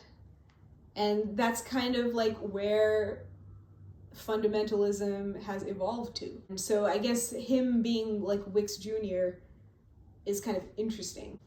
So then we get two like big examples where somebody has like a bad father figure who messes them up and a good father figure who helps them recover. The first one is Martha. She says Prentice was like a father to her. She also refers to Prentice's daughter Grace as Sister Grace in her kind of recounting. And Prentice is basically the person responsible for everything that's happened with Martha. I mean, that might be overstating it, but like, he's at least implicated. He pitted his two metaphorical daughters against each other. Grace was the bad one, and Martha was the good one. And he very spitefully disinherited his biological daughter because she didn't live her life the way he wanted her to. And he implicated Martha in doing that. Like, he basically died in front of her and co-opted her in ostracizing Grace. Martha has grown up feeling this pressure to protect the church from the corrupting influence of wealth. She's been holding on to rivalry with Grace, and like, what a horrible amount of pressure to live under, right? And so that's kind of the effect of Prentice. And you know, over the years, the legend of the harlot whore has become the bedrock of the church, is what they say. It seems to me that it's like Martha was probably the carrier of that message, because Wicks was a little boy, and Prentice was dead. So Martha and the other people in the church were the ones who kind of held on to that legend. And so Prentice basically warped her worldview and turned her judgmental and hateful, and you can see that she kind of performatively does so much for the church. Like, her entire worldview is built around this now, and so she can't give it up. She can't be shaken away from it. And so she has all this faith in Wicks because she has to. Like, if she wavers in that, she has nothing to build her beliefs around. And then she believes that she has failed in protecting the church from the corrupting influence of money, and she believes she has let Wicks be corrupted, and that's a devastating moment for her. And so that's what is essentially her murderer like origin story. And she loses everything. She kind of loses her self-respect by becoming a murderer. She loses her husband, and her life has essentially been blighted by this horrible thing that Prentice did. And in the end, she's kind of able to move past that because of Judd. It may be a little bit of a stretch to call Judd her father figure because he's so much younger. But in that last scene, she does address him as father a couple of times, which isn't something she generally does. But even if Judd isn't like strictly a father figure, he is at least a counterbalance and an alternative to the kind of judgment she was raised with. So it's kind of like that contrast right there. Now, the biggest good father versus bad father thing. I think Wicks and Blanc are both kind of contrasting father figures for Judd. So the first clue for me was that Blanc is kind of styled to look a little older than he usually is in these movies. I mean, a few years have gone past in this movie world anyway, but he has like visible white scruff that, you know, he doesn't need to have. But it's not just that he looks older, but he also looks kind of old-fashioned. He's dressed like he's from a different generation, and he acts a bit like an old fogey in this movie. Like, he fidgets with his glasses a whole lot. The way he holds a phone kind of reminds me of an older person. I don't know where I'm getting this. I don't have anyone specific in mind about the phone thing. He also has a white handkerchief that kind of reminds me of my granddad. So he's kind of like set up to be this older figure, like a different generation than Judd. I also thought, like, the way he was dressed, I thought he looked like Indiana Jones's dad. And I just like thought about that for a second, and then I was like, no, I don't know where I got that. But then I looked up a picture, and he's dressed just like him. And Indiana Jones's dad is played by another James Bond actor. I don't know if that's a thing. I don't know, it's a better reference. There is a sort of like he's older than Judd thing that we're like really being shown. And in that first interaction between Judd and Blanc in the church, there's a very like blatant reference to fathers and sons. So they're having this discussion about, you know, the value of religion and story and stuff like that.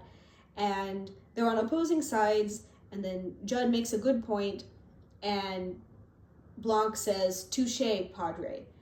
Padre is a word for father. And right after that, Judd kind of bursts into tears because it kind of hits him how bad his situation is being suspected. And to comfort him, Blanc says, "son." So 2 consecutive words are padre and son. And I feel like you wouldn't put those words together in that really overt way if you weren't trying to say something. And once I noticed that, it was all over the place. I couldn't stop seeing it. Like, Blanc does this sort of fatherly, like, shoulder pat thing to Judd a few times. In some of the early scenes where they're investigating together, he calls them kids. He calls Judd and the police officer kids. He does a whole lot of like, "Oh, good for you." He's teaching him investigating and does this like encouraging, like, "Good job, you're good at this," in a way that's kind of patronizing but kind of fatherly. And then the biggest tell, later when he and Judd are having an argument because Judd doesn't want to do any more investigating, he does that very classic like parent thing of saying, "Look at me when I'm talking to you." So I think like we're really heavily being encouraged to think of this as a father-son relationship. But also they do that a little bit with Wicks. So in the scene where the tension between Judd and Wicks boils over, they're having one of their confessions, and there's a whole bunch of references to fathers back to back. So in all the confession scenes, after people have confessed, you're given a prayer that you need to say to atone, I guess. I apologize if I'm getting the terminology wrong. But in the previous scene where they had a confession, there was no reference to the prayer that goes, "Our Father." But in this confession scene, they mentioned the Our Father prayer twice. Also, Wicks calls Judd a child. He calls him a simpering child. And then he kind of does a thing that is, I guess, like an abusive father type of thing, where he like beats him to toughen him up. There's actually like a violent interaction here where he punches Judd. And there's kind of an implication that he's like trying to make Judd more like himself. Wicks is angry, and he's kind of like, anger is good. And it's like, it's a point I don't 100% disagree with, that like anger is adaptive sometimes, and Judd's whole thing of being afraid of his anger isn't quite working. But Wicks is like all about stewing in anger forever. And he's trying to turn Judd into a version of himself who hates and who feels angry. And he does, in a sense, because right after this, Judd does feel hatred for Wicks, or at least that's my interpretation, and that horrifies him. So there was kind of a conflict here where Wicks is like, "You're not better than me," all this stuff about never getting angry or, forgiving everyone, like, that's not real. You're just like me. I want you down in this pit of rage with me. And he succeeds. And since there was a lot of like father stuff in this scene, I think it was like a bad father kind of turns you into a version of themselves. And then we get Blanc show up next, and to some extent, Blanc kind of turns Judd into a version of himself. He turns him into a little junior investigator. He's like, "Hey, we're going to solve a mystery together. Come on." And Judd kind of finds he likes it, but he also ends up horrified about that, because he's like, "Well, this isn't how I want to think with like suspicion.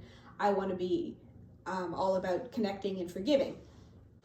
But we do see that Blanc ends up being kind of the good father influence, and we see at the end that these two together in the journey that they go on end up with Judd in a place where he's much more at peace with himself and has a much more well-rounded worldview. And I'll talk a little more about that in a bit. So I just wanted to add something real quick here, which is that Judd has potentially a third father figure, and that is his mentor at the church, the person who sent him to Our Lady of Perpetual Fortitude in the first place. And they do something really cool and interesting with this character, so I wanted to tell you about it. He appears in 2 scenes, one at the beginning and one at the end, and his appearances act sort of like bookends to the story. And the contrast between the 2 scenes kind of shows you how much Judd has changed and grown over the movie. So Judd has this thing where he uses the open arm gesture to describe the way he wants to live, which is being welcoming, and the fist gesture, holding up his fist like a boxer, to symbolize the thing he wants to avoid, which is fighting. And in the beginning, he is excited to go to this church, and so he uses a lot of fighting metaphors. He says, "Let me at them." And his mentor is the one who has to remind him, this, not this, open arms, not fists. But in the final scene, the mentor is warning Judd that, you might get a lot of conspiracy theorists showing up at your church. And he uses the fighting metaphor and says, "Are you ready to take that on?" And in a sort of subtle gesture, Judd opens his arms in the open arm gesture and says, "Let them come." And so we kind of see that their roles are reversed, and it shows that Judd has really gotten it. He's really able to do the thing he's been wanting to do the entire movie. I guess one theme that's in there that I wasn't as fond of is the idea of your one true purpose. And I'm not sure what they're saying about it exactly. We see that Judd believes his true purpose is to be a priest, and so not being able to be it is the worst possible thing he can imagine. We see that the cello player, whom I haven't talked about a whole bunch, is unable to play music because of chronic pain. And so she is trying to latch on to certainty. She really wants to believe that, she will be well again. And she kind of flip-flops a lot. I really like how she's portrayed, where she just desperately wants an answer. She's like, "Can someone just give me an answer? Will I be able to play again?" And I liked that her resolution wasn't that she was miraculously cured, but that she found a way to kind of live with the uncertainty and with the pain and do the thing she's here to do, which is play the cello. But the thing that I'm not crazy about is that I don't think the movie pushes back on the idea that there is truly one thing you're here to do. I mean, what if Judd actually had gotten fired as a priest? Or what if the cello player Simone had a condition that genuinely made it physically impossible for her to play? Does that mean her life is over? Or Judd's life is over? I guess there is a little bit of pushback because Martha believes that her one true purpose was to protect the church. And believing that caused her to do all these destructive things. So, I mean, I'm not sure what the movie is trying to say about a one true purpose, but personally, I don't think you need to be fixated on that. I don't think the idea of having exactly one purpose is necessarily true or helpful. So I guess that's one thing I don't know how to feel about that. I have mixed feelings. I'm going to mention a couple of little things that I liked. These are just clues or whatever. I liked one little bit of misdirection we got where Judd has just been made a suspect and it seems like everyone's against him. And so he comes back to the church and he sees Sam making a coffin in his garage for Wicks. And Sam looks at him and closes his garage door. And because we're made to think that, everyone's against Judd, we think that is Sam being unfriendly and judging him and suspecting him. But actually, it turns out it's because Sam was making a faulty coffin because he needed to do the swap between himself and Wicks. And so it wasn't because of that. And they also kind of signal to us that we might have gotten this wrong in our interpretation, because later Judd interacts with Sam and Sam is friendly toward him. So that should tip us off that, like, oh, we thought earlier that Sam did that because he hated Judd like everybody else supposedly does. And so I think that's clever. Like, it works in the moment to add to Judd's paranoia, and it works to point to the actual solution. And I feel like this is mystery best practice. They show us, like, I have misled you, so you can revisit it if you want to. And they do that a lot. Like, they misdirect you, but they place alongside it an indication that you might have to revisit this. You might not have gotten the right interpretation from this. And I feel like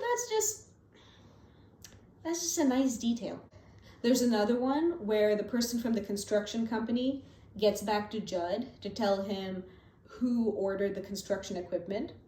And the person who answered the phone needed to check with her colleague and brother, I'm told, James.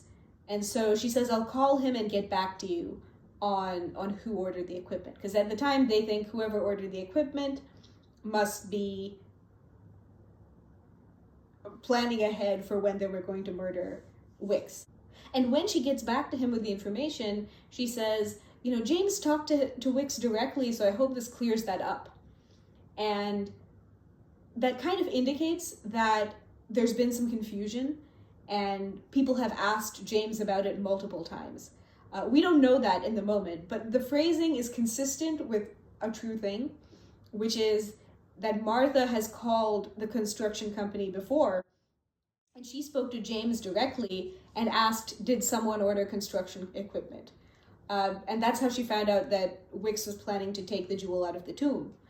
And so the person who answered the phone when Judd called didn't know that there had been a call in advance asking about this. But then she checked with James, and James presumably said, oh, I already told them. It was Wicks. Like, I don't know why they're asking again. Do they not believe me? Or something. I talked to him directly. And so Louise is the person who answered the phone.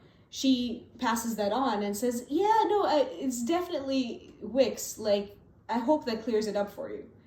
And so that's like a subtle indication. I did kind of flag it when I first saw it, being like, oh, why did she say that? This is the first time Judd has called. But it's a little thing. It's a little thing to pick up, and it's like, it's so satisfying. And the last one is, I think, the use of Dr. Nat's wedding ring. It's kind of used to communicate so many different things that I think is cool. We kind of see him constantly turning it, and that indicates to us that he's kind of ruminating on his lost marriage. It kind of makes us think about Lord of the Rings and Gollum, the way he kind of obsesses over it. And, you know, it's a wedding ring, so it symbolizes his marriage, but also he fiddles with it to stew about that. And the fact that he's still wearing it kind of shows how he hasn't moved on, which is something that Judd talks about, saying, like, why aren't we helping him move on? And then it's used to identify his body. So what a great, like, way to kind of encapsulate a zillion things about his character. His entire character is conveyed in that one ring, and it's the one ring. And it's kind of distinctive looking. There might be even something in, like, how they chose to make that look, because it's kind of like octagon shaped or something. I don't know. Yeah, so those were just some little things I liked and I couldn't fit in anywhere else, so I'm just going to tell you now. So I'm going to talk more about that in a bit. But before that, you know, just for completeness, I'm going to tell you about a few things that didn't work for me. This has been mostly gushing so far, but I want you to know that I am capable of criticizing this movie. But you will find that these are things that they just worked for me less well. They aren't really that bad. I think some of the character introductions were a little clunky for me. The intro dialogue for a bunch of characters. There's one where the cello player kind of calls herself a dipshit in her introduction. And she means, like, she talks about having put faith in things and been let down, and she's kind of down on herself. But I think, I don't know, the phrasing didn't 100% work for me. On rewatch, I think the introduction to Judd, where he punches somebody, seemed a little out of character. Maybe just the way it was framed. Because, like, the character we've gotten to know over the entire movie didn't seem like someone who would just, like, punch somebody the way he did in that first scene. But also, it's in his retelling. It's in his account. So maybe he just described it like that. There's a clue that gets established early on that I think they had to just, like, get through somehow. They want to establish that there was a remote control used, and Judd figures it out because there's some distortion on a VHS tape that somebody was recording. Sam, the groundskeeper, was recording. I can tell that, like, they just needed this information to get to us somehow, and so they have Judd make this huge intuitive leap. Like, I don't know, it hasn't been established that he has, like, the specific knowledge that would lead him to make this deduction. And they also kind of hand wave it away, being like, maybe he collaborated with the police, like, media analyst, and somehow between them they figured it out. But it happens super fast. Judd, like, looks at a VHS player, and then he's like, I have it. And then they cut to the media and analyst kind of providing the explanation. And, you know, like, you don't want to spend a whole lot of time establishing this when there's all this other stuff going on that you need to establish. So I kind of understand it. I'm not even mad at it, but I'm just saying that that clue was just, like, hand waved, like, yeah, we figured it out somehow. Can we please move on? I initially thought it was kind of a plot hole that the box that the jewel came in was worth $20,000, and that we were kind of made to believe that Grace was destitute because she couldn't get the jewel, whereas, you know, the $20,000, like, yeah, it wouldn't go a long way, but it was, I think, in the 50s. So I was kind of wondering, like, oh, she's not as destitute as we're made to think. But I guess that's to show that, like, Grace isn't just, like, purely a victim of circumstance. Maybe she's a little imperfect, maybe she was a little greedy, and it's not so much about whether she was perfect or not, or whether she had any options whatsoever. It's more that people treated her badly, and no matter what she did, that wasn't justified. So I kind of changed my mind about it. Initially, it didn't work for me. Yeah, but there's a couple of lines that are a little clunky. I think, there's this joke that everyone in the theater liked, but I didn't. But it's fine. It's when this character makes a reference to, you know, the scandal getting out, and then the idiot versions of them will end up on Netflix. Which is kind of a meta reference because this movie is on Netflix. And I don't want to be reminded of that. Like, I don't want to think about that. Stop it. But it got a big laugh. It wasn't for me. It just wasn't for me. I think there were a couple of meta references. The actor who plays the sci-fi writer, I'm kind of, like, bashing him. I like that character. I like most of this. But I think there was some kind of meta humor thing where his ringtone that he used was, I think, a reference to something to do with Sherlock, his character in Sherlock. I don't remember that show very well. It's been a while since I watched it. But yeah, I mean, it's fine. You need to have a variety of jokes. People are going to have different taste. But it wasn't for me. I just didn't love it. This isn't a plot hole. It's just kind of a feature of this type of story. But the doctor's plan was, like, very risky. And there's a lot of, like, coincidence that it worked out. Because when the murder is discovered, he needs to manage the situation perfectly. He needs to sort of maneuver other people so that Judd discovers the murder and discovers the blood and notices the handle of the knife, supposedly, but doesn't look any further and doesn't touch the knife. And he needs to kind of act natural, but stop him just in time and go in, and the distraction has to work perfectly so he can do the actual stabbing.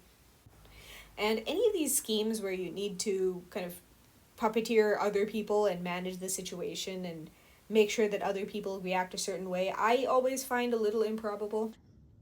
But it's going to be improbable. Like, this is a murder mystery. It's not going to be someone just hit someone with a crowbar. It's got to be something convoluted. And it's always, like, I am astounded that worked.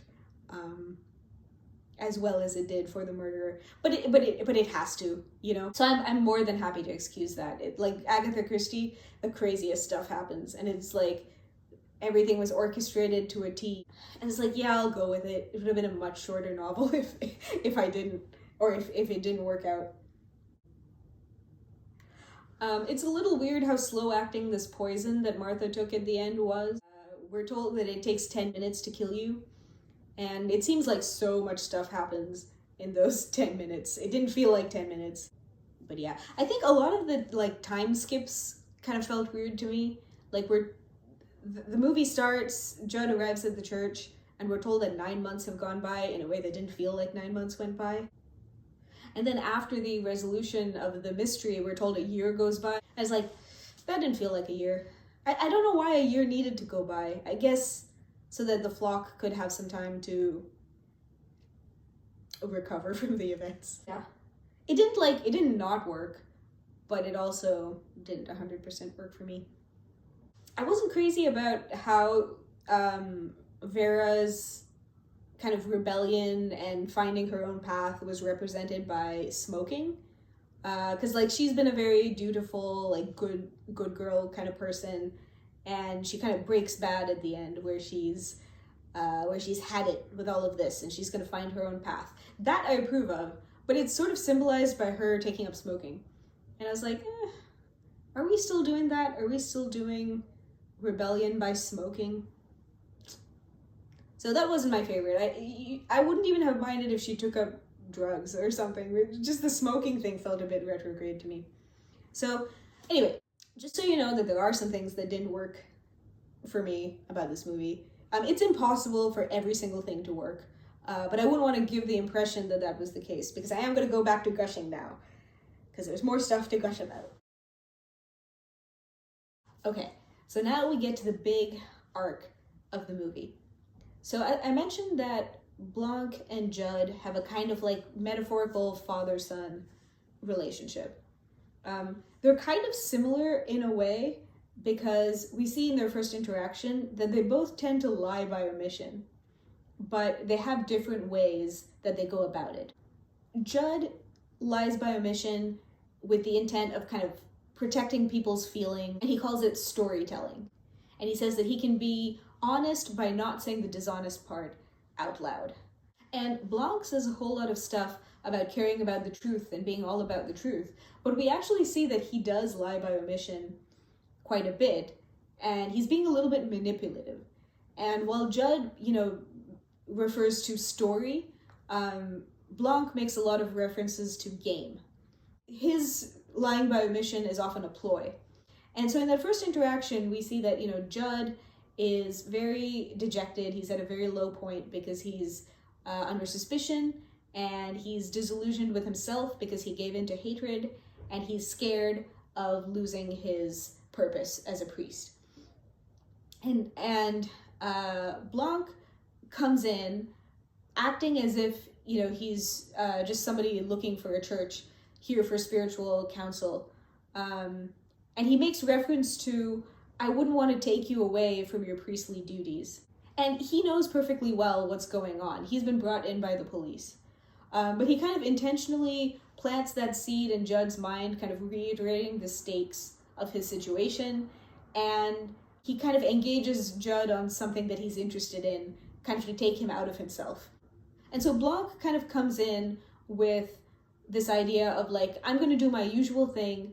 I know more than this innocent person. I'm going to manipulate them for their own good. I'm going to manipulate them to protect them. That's kind of what he did with Marta. I'm not going to make a lot of reference to the second movie because I don't remember it that well, and I didn't like it as much. But he kind of comes in kind of playing his metaphorical son like a fiddle. He's like, I'm going to take this poor, naive fool and make him help me investigate so I can clear his name. I need to protect this guy.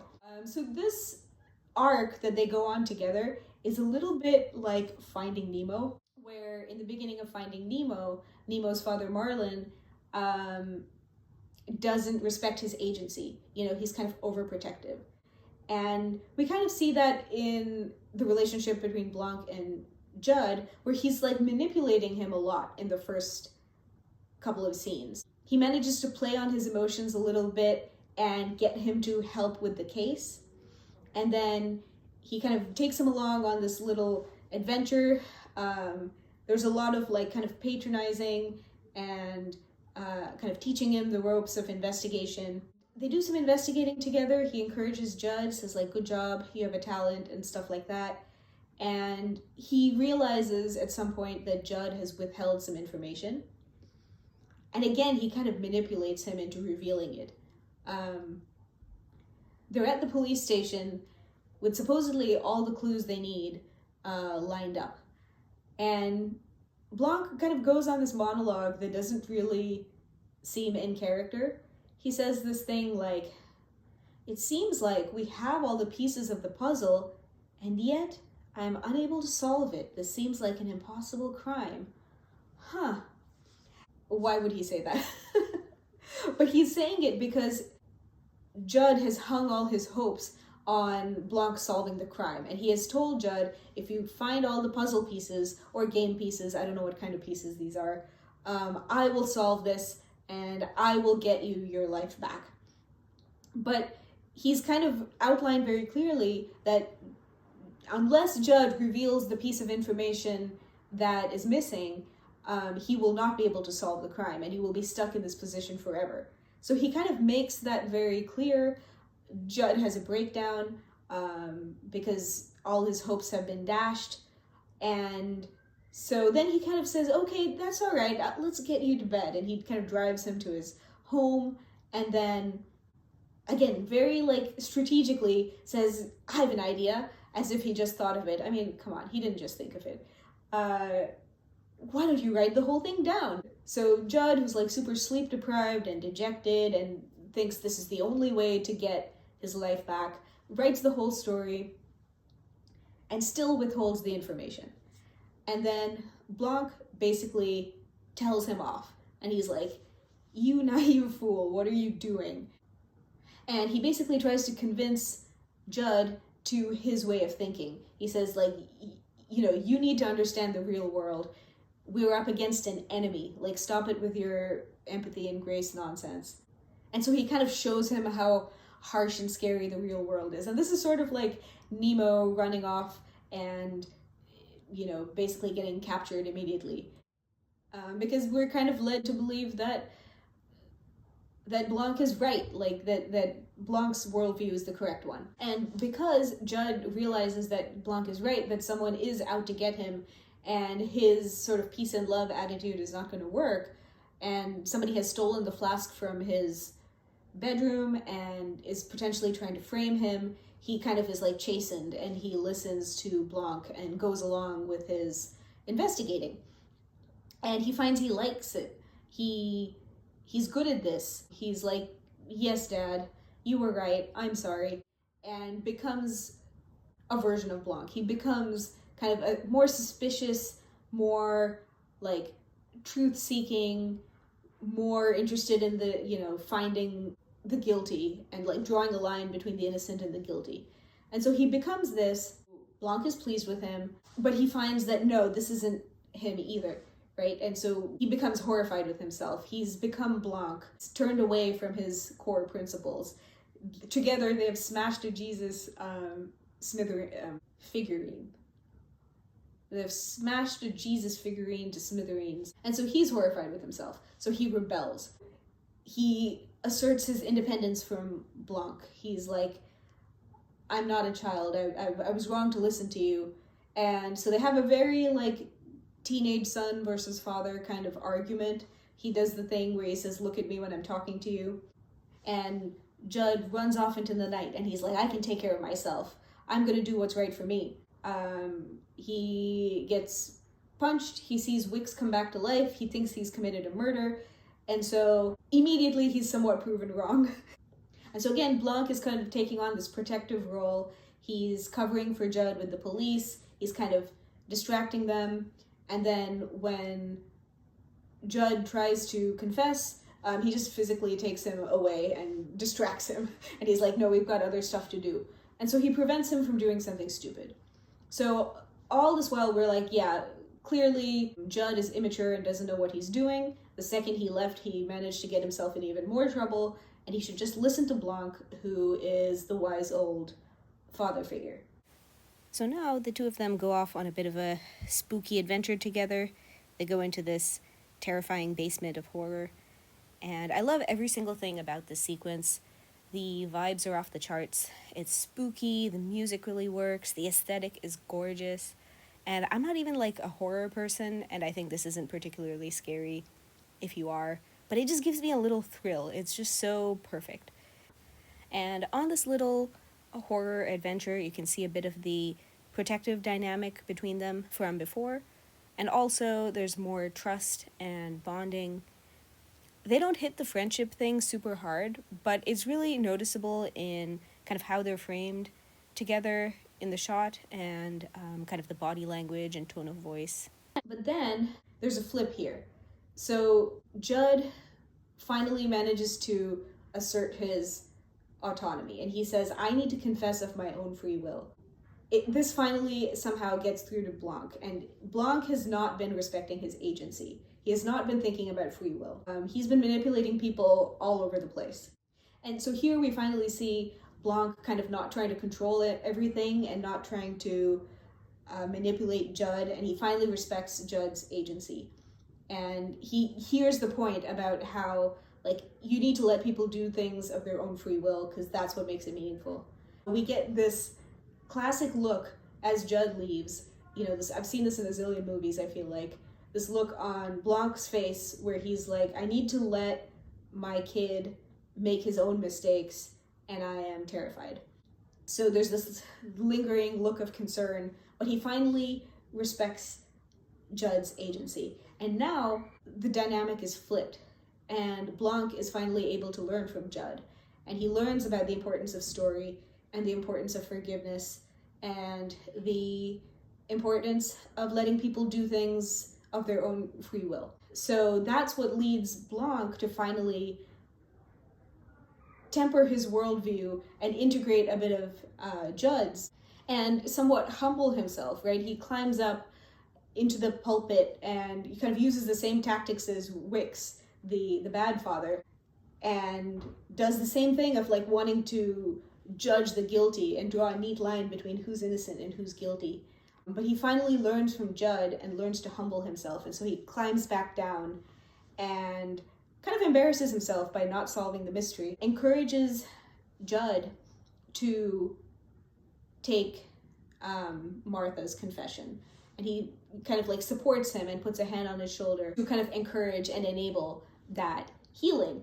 And I love this sort of storytelling. I love this approach where you have two characters with kind of differing complementary worldviews, and neither is right and neither is fully wrong, but you need a combination. And so only by teaming up and learning from each other are they able to kind of resolve whatever's going on in the story. And it's really sweet. And, you know, it ends with a hug and it's cute. But I think one of the big things that comes out of this is, you know, Blanc believes that he's on the side of the innocent and opposed to the guilty. And we see that he kind of thinks of it as like opponents or enemies and about kind of unmasking the bad people. And he's not really concerned with what happens after that. But the thing that complicates this is that in this movie, there isn't a clear line between who is guilty and who is innocent. Like, in a lot of ways, Judd and Martha are similar. Martha has murdered, but Judd has murdered too.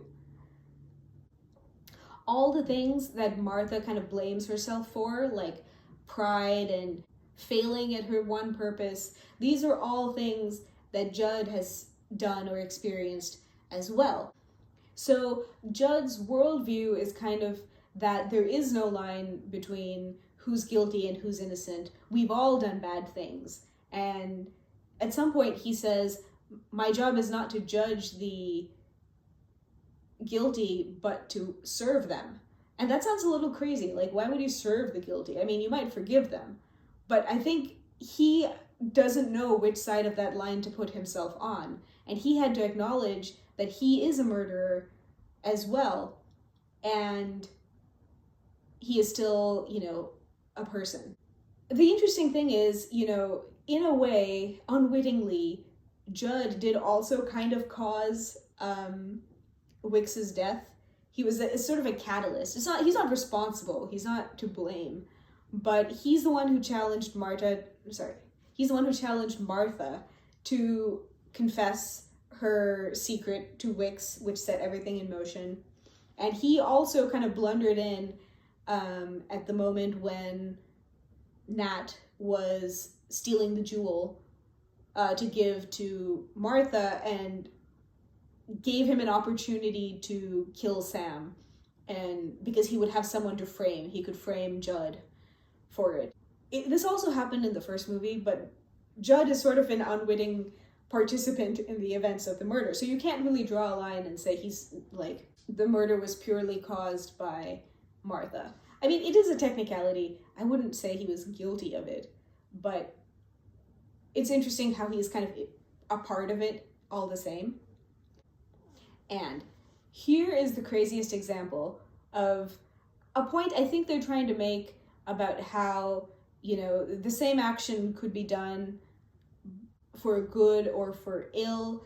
I think they're trying to make a point a bit like in The Good Place, where they say that an action being, good or bad depends not only on the outcome, not only on the intention, it's kind of a combination of multiple things. It's kind of a combination of multiple factors. So, the thing that started everything, the thing that put Martha on this path of kind of hatred and destruction, and caused the church to be this warped, sickly place, is the action that Martha and Prentice took, which was to keep the inheritance away from its rightful heir. And we could say that was a bad thing. They did that out of spite. They did it out of judgment. They added a whole lot of suffering to this woman who, whoever she is, whatever we know about her, didn't deserve all the condemnation she was getting. And we would say that was a bad thing. That was the bad thing that caused all of this. But that is the exact same thing that Judd and Blanc do at the end. They keep the jewel away from its rightful heir, who is Cyrus Wicks, as he now calls himself. And they are doing it not out of spite, but arguably to save the world, because it's made very clear that Cyrus plans to run for president and institute a theocracy. And he needed 3 things to do it. He needed a cult of personality, which he now has because of his status as Wicks's son. Wicks, the miraculous risen savior. He has political savvy, which he's had this whole time. And he said the 3rd thing he needed was money. And that's the one thing that he will get if Blanc and Judd let him have the jewel. So we can see they do the exact same thing, and they even use the same words. In both cases, they use some variation of, your inheritance is in Christ. And this is actually the most blatant deception that either Judd or Blanc has done in this movie. They both kind of lean towards lying by omission, cutesy misstatements. They don't go out and deceive someone. And here they do. They basically tell Cyrus, we don't know where the jewel is, and that is factually false. They do know where it is. And I mean, I don't know how to feel about it, honestly. I feel conflicted. I think they've been very clear about telling us what the stakes are and why they had to keep Cyrus from getting it. But it also gives me a weird feeling, and I'm here for it. What a complicated, conflicting ending. So I think kind of the point they're trying to make is that both of these characters needed to learn from each other. Blanc needed to complicate his view of you find the guilty and you cut them out and that solves everything. And Judd needed to complicate his worldview of like, who cares who did what?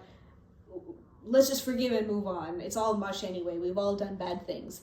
But he needed to learn that the truth is important to healing what has happened. And you can't just choose a story. You do need to find out who did the thing.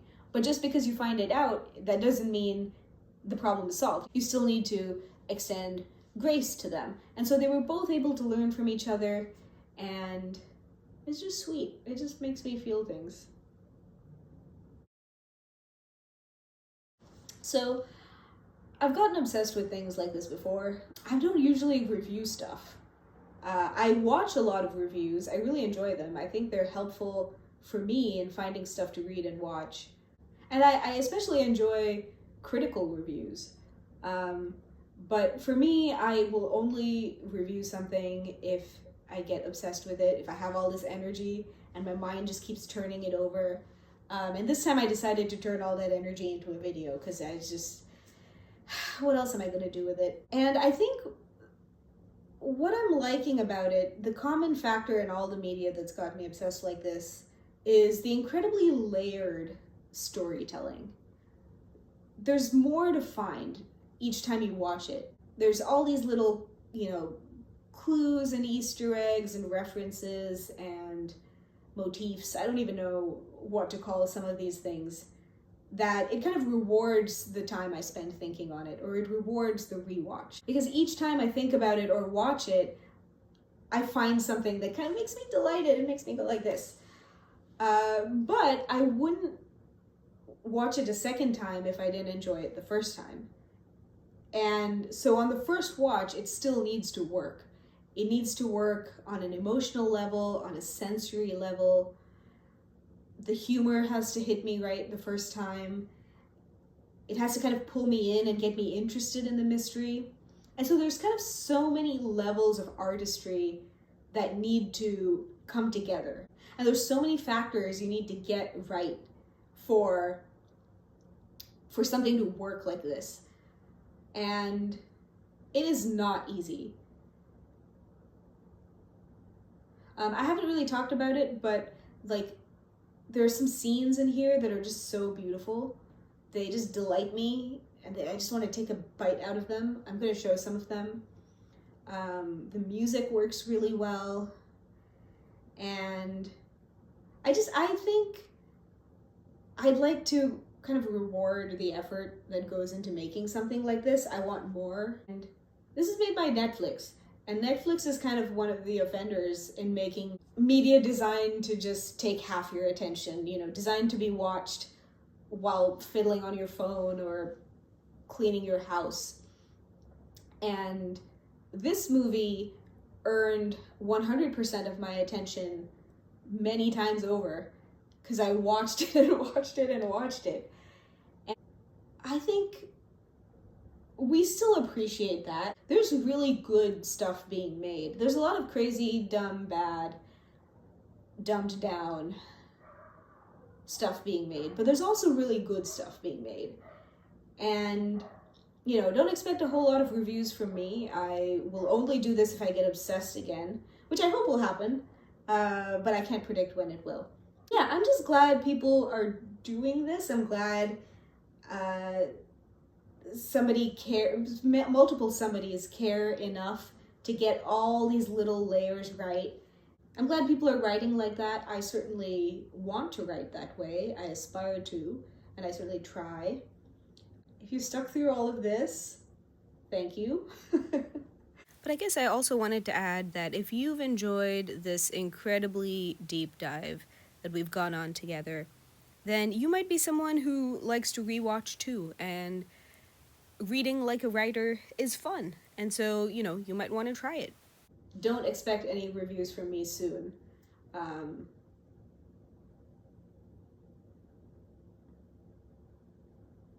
That's not what I do.